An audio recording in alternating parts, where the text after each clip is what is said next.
ಕಡಲೆ ಇರಲಿ, ಹಲಸಂದೆ ಬೀಜ, ಕಪ್ಪು ಕಡಲೆ ಅಥವಾ ಬಿಳಿ ಕಡಲೆ, ಎಲ್ಲವೂ ಸ್ವಾದಿಷ್ಟವಾಗುತ್ತೆ. ನಮಸ್ಕಾರ. ಮಹಾಭಾರತ ವಿಶೇಷ ಚರ್ಚಾ ಕಾರ್ಯಕ್ರಮಕ್ಕೆ ಸ್ವಾಗತ. ನಾನು ಸ್ಮಿತಾ ರಂಗನಾಥ್. ಇವತ್ತಿನ ಮಹಾಭಾರತ ವಿಶೇಷ ಚರ್ಚಾ ಕಾರ್ಯಕ್ರಮದ ಅತಿಥಿ ಬಿಜೆಪಿ ನಾಯಕರು MLC CT ರವಿ ಅವರು. ಸರ್ ನಮಸ್ಕಾರ, ಕಾರ್ಯಕ್ರಮಕ್ಕೆ ಸ್ವಾಗತ. ನಮಸ್ಕಾರ. ಹಾಗೆ ಎಂದಿನಂತೆ ನಮ್ಮ ಜೊತೆಯಲ್ಲಿ ಕಾರ್ಯಕ್ರಮದಲ್ಲಿ ಆಡಿಯನ್ಸ್ ಕೂಡ ಇದ್ದಾರೆ. ನಮಸ್ಕಾರ, ಎಲ್ಲರಿಗೂ ಕಾರ್ಯಕ್ರಮಕ್ಕೆ ಸ್ವಾಗತ. CT ರವಿ ಸರ್, ನೇರವಾದ ಪ್ರಶ್ನೆ. ಧರ್ಮಸ್ಥಳದ ವಿಚಾರ ಇತ್ತೀಚೆಗೆ ಬಹಳ ಚರ್ಚೆಯಲ್ಲಿದೆ. ತಮ್ಮ ಪಕ್ಷದಿಂದಲೂ ಕೂಡ ಧರ್ಮಸ್ಥಳ ಚಲೋ ಮಾಡಿದ್ರಿ. ಆದರೆ ಸೌಜನ್ಯ ಹತ್ಯೆಯಾದ ಸಂದರ್ಭದಲ್ಲಿ ತಮ್ಮದೇ ಪಕ್ಷದ ಸರ್ಕಾರ ಆಯಿತು. ಹೀಗಾಗಿ ಯಾರೆಲ್ಲ ತಮ್ಮನ್ನು ತಾವು ಸೌಜನ್ಯ ಪರ ಹೋರಾಟಗಾರರು ಅಂತ ಕರ್ಕೊಳ್ತಿದ್ದಾರೆ, ಅವ್ರು ನೇರವಾಗಿ ದೋಷಾರೋಪಣೆಯನ್ನು ನಿಮ್ಮ ಸರ್ಕಾರದ ಮೇಲೇನೆ ಹೊರಿಸ್ತಿದ್ದಾರೆ. ಪ್ರಭಾವಿಗಳ ಪ್ರಭಾವಕ್ಕೆ ಒಳಗಾಗಿ ಬಿಜೆಪಿ ಕೇಸನ್ನು ಹಳ್ಳ ಹಿಡಿಸ್ತು ಅಂತೇಳಿ ಇದೊಂದು ಮಿಥ್ಯಾರೋಪ.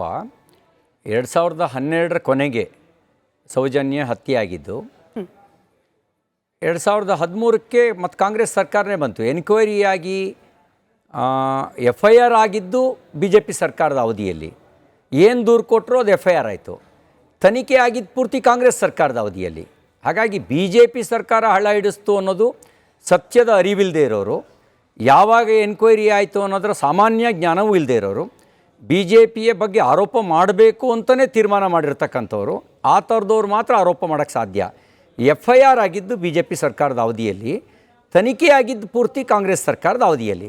ಹಾಗಾಗಿ BJP ಸರ್ಕಾರ ಹಳ್ಳ ಹಿಡಿಸ್ತು ಅನ್ನೋದೇ ಒಂದು ಕಪೋಲ ಕಲ್ಪಿತವಾಗಿರ್ತಕ್ಕಂಥ ಒಂದು ಸುಳ್ಳು ಆರೋಪ. ನಿಮ್ಮ ಮೇಲೂ ಕೂಡ ಆರೋಪ ಮಾಡ್ತಿದ್ದಾರೆ CT ರವಿ ಅವರೇ. ನಿಮ್ಮ ಮೇಲೂ ಕೂಡ ಅದು ಗಮನಕ್ಕೆ ಬಂದಿರ್ಬೋದು. ನಿಮಗೂ ಕೂಡ, ನೀವು ಕೂಡ ಅವಾಗ ಜವಾಬ್ದಾರಿಯುತ ಸ್ಥಾನದಲ್ಲಿದ್ರಿ, ಉಸ್ತುವಾರಿಯನ್ನ ಹೊತ್ಕೊಂಡಿದ್ರಿ. ನಿಮಗನ್ಸುತ್ತಾ ಆ ಸಂದರ್ಭದಲ್ಲಿ ನಿಮ್ಮ ಸರ್ಕಾರ ಸೌಜನ್ಯ ಪ್ರಕರಣದಲ್ಲಿ ಯಾವುದೇ ರೀತಿ ಪ್ರಭಾವಕ್ಕೆ ಒಳಗಾಗದೆ ಮಾಡುವ ತನಿಖೆಗೆ ಅವಕಾಶ ಮಾಡಿಕೊಟ್ಟಿತ್ತು ಅಂತ ಹೇಳಿ? ಸೌಜನ್ಯ ಪ್ರಕರಣದಲ್ಲಿ ಸೌಜನ್ಯ ಹತ್ಯೆ ಮಾಡಿದವ್ರಿಗೆ ಶಿಕ್ಷೆ ಆಗಬೇಕು, ಸೌಜನ್ಯ ಕುಟುಂಬಕ್ಕೆ ನ್ಯಾಯ ಸಿಗಬೇಕು ಅನ್ನುವಂಥ ಎಲ್ಲ ಪ್ರಾಮಾಣಿಕ ಪ್ರಯತ್ನ ನಾವು ಮಾಡಿದ್ದೇವೆ.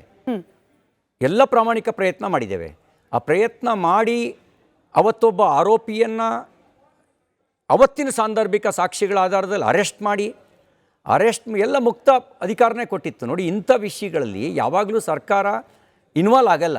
ಈ ಥರದ ವಿಷಯಗಳಲ್ಲಿ ಇವರೇನು ಆರೋಪ ಮಾಡಿದ್ರಲ್ಲ, ಒಂದು ಕಪೋಲ ಕಲ್ಪಿತ ಆರೋಪ ಮಾಡಿದ್ರಲ್ಲ. ಈಗ ನೀವು ಅವ್ರ ಆರೋಪ ಮಾಡಿದ ವ್ಯಕ್ತಿ ವಿದೇಶದಲ್ಲಿ ಇದ್ದದ್ದು ಆನ್ ಡಾಕ್ಯುಮೆಂಟ್ಸ್ ಇದ್ದಾಗ, ನೀವು ವಿದೇಶಕ್ಕೆ ಹೋಗಬೇಕು ಅಂದರೆ ಪಾಸ್ಪೋರ್ಟ್ ಬೇಕು, ವೀಸಾ ಆಗಬೇಕು. ವೀಸಾ ಪಾಸ್ಪೋರ್ಟ್ ಆದ ನಂತರ ಸ್ಟಾಂಪಿಂಗ್ ಆಗುತ್ತೆ, ಏರ್ ಟಿಕೆಟ್ ಹೋಗಿದ್ದಕ್ಕೆ ಬಂದಿದ್ದಕ್ಕೆ ದಾಖಲೆ ಇರುತ್ತೆ. ಇಷ್ಟೆಲ್ಲ ಇದ್ದಕ್ಕೆ ಇದ್ರ ಹಿನ್ನೆಲೆಯಲ್ಲಿ ಮೇಲ್ನೋಟಕ್ಕೆ ಅದು ಸುಳ್ಳು ಅಂತ ಆಯಿತು. ಆಮೇಲೆ ಅಲ್ಲಿದ್ದ ಸಾಂದರ್ಭಿಕ ಸಾಕ್ಷಿಗಳ ಆಧಾರದಲ್ಲೇ ಅವರು ಚಾರ್ಜ್ ಶೀಟ್ ಹಾಕಿದ್ದು. ಬಿಟ್ಟರೆ ಇನ್ನು ಉಳಿದಿದ್ದೆಲ್ಲವೂ ದುರುದ್ದೇಶ. ಧರ್ಮಸ್ಥಳಕ್ಕೆ ಕೆಟ್ಟ ಹೆಸರು ತರಬೇಕು ಅಂತ, ಧರ್ಮಾಧಿಕಾರಿಗಳಿಗೆ ಕೆಟ್ಟ ಹೆಸರು ತರಬೇಕು ಅಂತ ಇದರಿಂದ ಒಂದು ಡೀಪ್ ಕಾನ್ಫರೆನ್ಸಿ ಇದೆ. ಹಾಗೆ ಕೆಟ್ಟ ಹೆಸರು ತರಬೇಕು ಅನ್ನೋರು ಹೊಸ ಕಥೆಗಳನ್ನು ಸೃಷ್ಟಿ ಮಾಡಿದ್ರು, ಹೊಸ ನೆರೇಟಿವ್ ಸೃಷ್ಟಿ ಮಾಡಿದ್ರು. ಬಿಟ್ಟರೆ ಅವರಿಗೆ ಸೌಜನ್ಯ ಹತ್ಯೆಗೆ ನ್ಯಾಯ ಕೊಡಿಸ್ಬೇಕು ಅನ್ನೋದು ಎಷ್ಟು ಆಳವಾಗಿದೆ ಅನ್ನೋದು ಒಂದು ಕ್ವಶನ್ ಮಾರ್ಕು. ಬಟ್ 2012ರಲ್ಲಿ ನಡೆದ ಘಟನೆಗೆ 2025ರಲ್ಲೂ ಕೂಡ ನಾವು ನ್ಯಾಯಕ್ಕಾಗಿ ಆಗ್ರಹಿಸ್ತಾ ಇದ್ದೀವಿ. ಎಲ್ಲರೂ ಕೂಡ ಸೌಜನ್ಯ ಪರ ಹೋರಾಟಗಾರರು ಮಾತ್ರವಲ್ಲ, ಇಡೀ ರಾಜ್ಯ ಆ ಒಂದು ಹೆಣ್ಣು ಮಗಳಿಗೆ ನ್ಯಾಯ ಸಿಗಬೇಕು ಅಂತ ಹೇಳಿ ಆಗ್ರಹಿಸ್ತಾ ಇರೋದು. ಆದರೆ ಇತ್ತೀಚೆಗೆ BJPಯವರ ವರ್ತನೆಯನ್ನು ಗಮನಿಸ್ತಾ ಇದ್ರೆ, ಅಲ್ಲಿ ಆ ಹೆಣ್ಣು ಮಗಳಿಗಾಗಲಿ ಅಥವಾ ನೊಂದ ಆಕೆಯ ಕುಟುಂಬಸ್ಥರಿಗಾಗಲಿ ನ್ಯಾಯ ಕೊಡಿಸ್ಬೇಕು ಅನ್ನೋದಕ್ಕಿಂತ ಹೆಚ್ಚಾಗಿ ಈ ಧರ್ಮ ರಕ್ಷಣೆಯ ಭೂತ ಅವ್ರ ಮೈ ಮೇಲೆ ಜಾಸ್ತಿ ಹೋಗ್ತಿದೆ ಅಂತ ಹೇಳಿ ನಿಮ್ಮ ವಿರೋಧ ಪಕ್ಷ, ಈಗ ಆಡಳಿತದಲ್ಲಿರೋ ಕಾಂಗ್ರೆಸ್ನವರು ಆರೋಪ ಮಾಡ್ತಿದ್ದಾರೆ. ಎರಡು ವಿಷಯ ಸ್ಪಷ್ಟ. ಸೌಜನ್ಯ ಹತ್ಯೆ ಮಾಡಿದವ್ರಿಗೆ ಶಿಕ್ಷೆ ಆಗಬೇಕು, ಅದರಲ್ಲಿ ನಾವು ಯಾರೂ ಮಧ್ಯಪ್ರವೇಶ ಮಾಡಲ್ಲ. ಯಾರು ತಪ್ಪು ಮಾಡಿದ್ದಾರೆ ಅವರಿಗೆ ಶಿಕ್ಷೆ ಕೊಡುವಂಥ ಜವಾಬ್ದಾರಿ ಪೊಲೀಸ್ ಇಲಾಖೆದು, ಕೊಡಿಸುವ ಜವಾಬ್ದಾರಿ ಪೊಲೀಸ್ ಇಲಾಖೆದು. ಆ ನೆಪದಲ್ಲಿ ಧರ್ಮಸ್ಥಳ ಮತ್ತು ಧರ್ಮಾಧಿಕಾರಿಗಳ ಕುಟುಂಬಕ್ಕೆ ಕೆಟ್ಟ ಹೆಸರು ತರುವ ಷಡ್ಯಂತ್ರ ಇದೆಯಲ್ಲ, ಆ ಷಡ್ಯಂತ್ರದ ವಿರುದ್ಧ ನಾವಿದ್ದೇವೆ. ಆ ಷಡ್ಯಂತ್ರದ ವಿರುದ್ಧ ಧರ್ಮ ರಕ್ಷಣೆಗೆ ಹೋಗಿದ್ದೇವೆ. ಆ ಷಡ್ಯಂತ್ರದ ವಿರುದ್ಧ ಹೋಗಿದ್ದೀವಿ. ಯಾಕೆ ಅಂತ ಕೇಳಿದ್ರೆ, ನೋಡಿ, ಧರ್ಮಸ್ಥಳ ಮತ್ತು ಭಕ್ತರ ಜೊತೆಗಿನ ಸಂಬಂಧ ಅದಕ್ಕೆ ಹತ್ತತ್ರ 800 ವರ್ಷಗಳ ಇತಿಹಾಸ ಇದೆ. ಹತ್ತತ್ರ 26 ತಲೆಮಾರುಗಳ ಸಂಬಂಧ ಇದೆ. 26 ತಲೆಮಾರುಗಳಿಂದ ನಮ್ಮ ಹಿರಿಯರು ಆ ಒಂದು ಧರ್ಮಸ್ಥಳ ಜೊತೆಗೆ ಸಂಬಂಧ ಇಟ್ಕೊಂಡಿದ್ದಾರೆ, ಭಕ್ತಿಯ ಸಂಬಂಧ ಇಟ್ಕೊಂಡಿದ್ದಾರೆ. ಭಕ್ತಿಯ ಸಂಬಂಧ ಇಟ್ಕೊಂಡಿರೋ ಆ ಸಂಬಂಧಕ್ಕೆ ಹುಳಿ ಹಿಂಡೋಕ್ಕೆ ಯಾರಿಗೂ ಅವಕಾಶ ಇಲ್ಲ, ಅಧಿಕಾರ ಇಲ್ಲ. ಸುಳ್ಳು ಆರೋಪದಲ್ಲಿ ಹುಳಿ ಹಿಂಡಕ್ಕೆ ಅಧಿಕಾರ ಇಲ್ಲ. ಅದಕ್ಕೆ ಕೆಟ್ಟ ಹೆಸರು ತರುವಂಥ ಅಧಿಕಾರನೂ ಯಾರೂ ಕೊಟ್ಟಿಲ್ಲ. ಅದಕ್ಕಾಗಿ ನಾವು ಧರ್ಮ ರಕ್ಷಣೆಗಾಗಿ ಧರ್ಮಸ್ಥಳದ ಜೊತೆಗೆ ನಿಂತಿದ್ದೇವೆ. ಆರೋಪ ಮಾಡ್ತಿರೋರು ಹೇಳ್ತಿರೋದು ನಾವು ವ್ಯಕ್ತಿಗಳನ್ನ ಪಾಯಿಂಟ್ ಔಟ್ ಮಾಡಿ ಹೇಳ್ತಿದ್ದೀವಿ ಹೊರತು ಕ್ಷೇತ್ರವನ್ನ ಗುರಿಯಾಗಿಸ್ಕೊಂಡಲ್ಲ.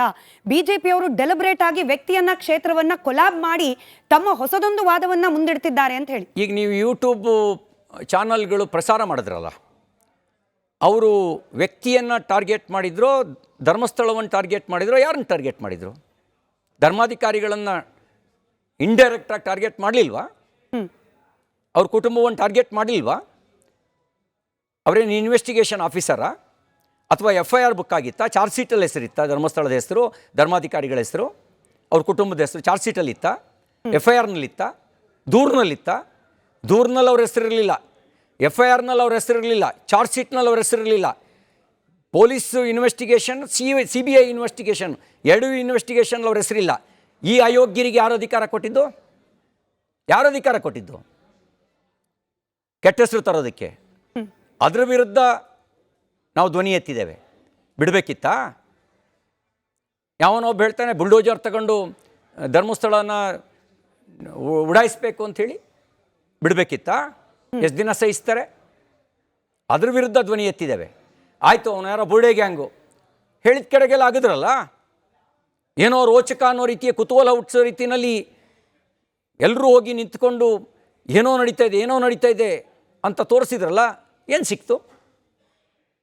ಮನುಷ್ಯನಿಗೆ ಇವತ್ತು 6 ಅಡಿ 3 ಅಡಿ ಗುಂಡಿ ತೋಡೋಕ್ಕೆ ಜನ ಸಿಗಲ್ಲ, ಅದಕ್ಕೆ JCB ಉಪಯೋಗಿಸ್ಬೇಕು. 22 ಅಡಿ ಆಗಿದ್ರಿ,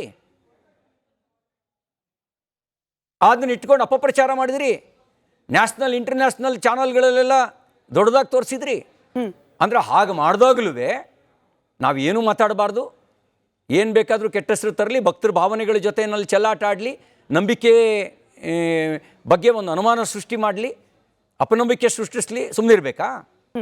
ಮಾತನಾಡಿದವರು ಕೇವಲ ಯೂಟ್ಯೂಬರ್ಸ್ ಮಾತ್ರ ಅಲ್ಲ, ಮುಖ್ಯಮಂತ್ರಿಗಳೇ ಸ್ಟೇಟ್ಮೆಂಟ್ ಕೊಟ್ಬಿಟ್ರು. ನೀವು ಧರ್ಮಸ್ಥಳಕ್ಕೆ ಹೋದ ಸಂದರ್ಭದಲ್ಲಿ ನಿಮ್ಮ ಪಕ್ಷದ ರಾಜ್ಯಾಧ್ಯಕ್ಷರು ಸೌಜನ್ಯ ಮನೆಗೆ ಹೋದ ವಿಚಾರವನ್ನು ಮುಂದಿಟ್ಕೊಂಡು ಬಿಜೆಪಿಯವರು ಒಂದು ಕಡೆ ಮಗುನು ಚಿವುಡ್ತಿದ್ದಾರೆ, ತೊಟ್ಲು ತೂಗ್ತಿದ್ದಾರೆ. ಸೌಜನ್ಯ ನ್ಯಾಯ ಅಂತ ಹೇಳಿ ಸೌಜನ್ಯ ಮನೆಗೆ ಕೂಡ ಹೋಗ್ತಾರೆ, ಮತ್ತೊಂದು ಕಡೆಯಲ್ಲಿ ಕಾವಂದ್ರ ಕಾಲಿ ಕೂಡ ಬೀಳ್ತಿದ್ದಾರೆ. ಇದು ಯಾವ ತರದ ಐಡಿಯಾಲಜಿ ಅಂತ ಹೇಳಿ ಪ್ರಶ್ನೆ ಮಾಡ್ತಿದ್ದಾರೆ. ಮುಖ್ಯಮಂತ್ರಿಗಳ ಆಲೋಚನೆಯಲ್ಲೇನೆ ದುರುದ್ದೇಶ ಇದೆ.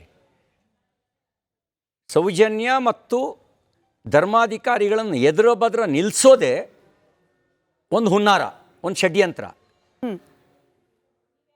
ನಿಮಗೆ ಸೌಜನ್ಯ ಪ್ರಕರಣಕ್ಕೆ ನ್ಯಾಯ ಕೊಡಬೇಕು ಅನ್ನೋ ಬದ್ಧತೆ ಈಗಲೂ ಇದೆ. ಆದರೆ ಅದಕ್ಕೆ ಧರ್ಮಾಧಿಕಾರಿಗಳ ಹೆಸರನ್ನು, ಅವ್ರ ಕುಟುಂಬದ ಹೆಸರನ್ನು ತಳ್ಕಾಕೋದಿದೆಯಲ್ಲ, ಅದು ಷಡ್ಯಂತ್ರ. ಮುಖ್ಯಮಂತ್ರಿಗಳು ಕೂಡ ಧರ್ಮಾಧಿಕಾರಿಗಳನ್ನು ಮತ್ತು ಸೌಜನ್ಯ ಪ್ರಕರಣವನ್ನು ಎದುರಬದ್ರ ನಿಲ್ಲಿಸೋದ್ರ ಮೂಲಕ ಆ ಷಡ್ಯಂತ್ರದ ಭಾಗ ಆದರು. ಆಧಾರ ಇಲ್ದಲೇ ಅಂಥ ಒಂದು ಲಕ್ಷಾಂತರ ಜನರ ಬದುಕಿನ ಪರಿವರ್ತನೆಗೆ ಕಾರಣ ಆಗಿರ್ತಕ್ಕಂಥ ಧರ್ಮಸ್ಥಾನ ಟ್ರಸ್ಟ್ ಮೂಲಕ ಪುನರುತ್ಥಾನದ ಕಾರ್ಯಕ್ಕೆ ನೆರವಾಗಿರ್ತಕ್ಕಂಥ ವಿದ್ಯಾಸಂಸ್ಥೆಗಳನ್ನು 36ಕ್ಕೂ ಹೆಚ್ಚು ವಿದ್ಯಾಸಂಸ್ಥೆಗಳನ್ನು ನಡೆಸ್ತಾ ಇರ್ತಕ್ಕಂಥ, ಎಲ್ಲರೂ ಡೊನೇಷನ್ನು ಕ್ಯಾಪಿಟೇಷನ್ನಲ್ಲಿ ಮುಳುಗಿದಾಗ ಅವರು ಸಾಮಾನ್ಯ ಶುಲ್ಕದಲ್ಲಿ ಶಿಕ್ಷಣ ಕೊಡ್ತಿರ್ತಕ್ಕಂಥವರಿಗೆ ಧರ್ಮಸ್ಥಳ ಗ್ರಾಮೀಣಾಭಿವೃದ್ಧಿ ಸಂಸ್ಥೆಯ ಮೂಲಕ ಬದುಕು ಕಟ್ಕೊಳ್ಳೋದಕ್ಕೆ, ಮಹಿಳೆಯರು ಇರ್ರೆಸ್ಪೆಕ್ಟಿವ್ ಆಫ್ ಕ್ಯಾಸ್ಟ್ ರಿಲಿಜನ್ ಅವರು ಬದುಕು ಕಟ್ಕೊಳ್ಳೋಕ್ಕೆ ನೆರವಾದವರಿಗೆ, ಮೈಕ್ರೋ ಫೈನಾನ್ಸ್ ಮೂಲಕ ಆರ್ಥಿಕ ಸಹಯೋಗ ಒದಗಿಸಿದವರಿಗೆ, ಮದ್ಯವ್ಯಸನ ಕೇಂದ್ರಗಳ ಮೂಲಕ ಆತ್ಮಹತ್ಯೆ ದಾರಿ ಹಿಡಿತಾ ಇದ್ದಂಥ ಕುಟುಂಬಗಳನ್ನು ಬದುಕುವಂತೆ ಮಾಡಿದವರಿಗೆ ಅಪಪ್ರಚಾರ ಮಾಡೋದನ್ನು ಸಹಿಸ್ಕೋಬೇಕೇನ್ರಿ? ಇದೇ ರೀತಿ ಇನ್ನೊಬ್ಬರ ಮೇಲೆ ಅಪಪ್ರಚಾರ ಮಾಡಿ ಸಹಿಸ್ಕೋತಾರ? ಅದಕ್ಕೆ ನಾನು ಹೇಳಿದ್ದು, ಅದರ ವಿರುದ್ಧ ನಾವಿದ್ದಿದ್ದು, ಅದನ್ನು ನಾವು ಹೇಳಿದ್ದು. ಇಷ್ಟು ಮೇಲೂ ಕೂಡ ಇನ್ವೆಸ್ಟಿಗೇಷನ್ ಪಾರದರ್ಶಕವಾಗಲಿ, ಪ್ರಾಮಾಣಿಕವಾಗಲಿ ಅಂತ ಹೇಳಿದ್ದೇವೆ. ಇನ್ನೂ ಒಂದು ಹೆಜ್ಜೆ ಮುಂದೋಗಿ ಏನು ಹೇಳಿದ್ದೇವೆ ಅಂದರೆ, ನೀವು ಹಾಲಿ ಹೈಕೋರ್ಟ್ ಅಥವಾ ಸುಪ್ರೀಂ ಕೋರ್ಟ್ ನ್ಯಾಯಾಧೀಶರ ನೇತೃತ್ವದಲ್ಲಿ SIT ತನಿಖೆ ಮಾಡಿ, ರಿಪೋರ್ಟಿಂಗು ನ್ಯಾಯಾಧೀಶರಿಗೆ ಮಾಡಬೇಕು, ಡೈರೆಕ್ಷನ್ನು ನ್ಯಾಯಾಧೀಶರಿಂದ ತಗೋಬೇಕು, ಇದನ್ನು ಕೂಡ ಸಲಹೆ ಕೊಟ್ಟಿದ್ದೇವೆ. ಯಾವಾಗ ಒಬ್ಬ ನೆರೆಯ ರಾಜ್ಯದ ಸಂಸದನ ಹೆಸರು ಅನುಮಾನಾಸ್ಪದವಾಗಿ ಕೇಳಿಬಂತೋ, ನೀವೇನೆ ಜನಾರ್ದನ್ ರೆಡ್ಡಿ ಅವರು ಕೇಳಿ ಇವ್ರು ಚೆನ್ನೈಗೆ ಹೋಗಿದ್ರಂತೆ, ಅವನು ಯಾರೋ ಸಂಬಂಧಿಕರಿಂದ ಹಣ ಬಂದಿದೆಯಂತೆ ಅನ್ನುವಂಥ ಅಂತೆ ಕಂತೆಗಳು ಸುದ್ದಿ ಬಂತು. ಆಗ ನಾವು ಹೇಳಿದ್ವಿ ಡೆಲ್ಲಿಗೆ ಹೋಗಿ ಒಂದು ಮನೇಲಿ ಉಳಿದಿದ್ರಂತೆ ಅನ್ನೋ ಅಂತೆ ಕಂತೆಗಳು. ಆಗ ಸುದ್ದಿ ಬಂದಾಗ ಹೇಳಿದ್ವಿ ಈ ತನಿಖೆ ಪಾರದರ್ಶಕವಾಗಿ ಪ್ರಾಮಾಣಿಕವಾಗಿ ಆಗುತ್ತೆ ಎನ್ನುವಂಥ ಅನುಮಾನ ಕಾಡಿದ್ರಿಂದ ಆಗ ಎನ್ಐಎ ಅಂತ ಹೇಳಿದ್ವಿ. ಅನುಮಾನ ಯಾಕೆ? ಸರ್ಕಾರ SIT ರಚನೆ ಮಾಡ್ತು ಕೋರ್ಟ್ನ ಇನ್ಸ್ಟ್ರಕ್ಷನ್ನ ಆಧಾರದ ಮೇಲೆ.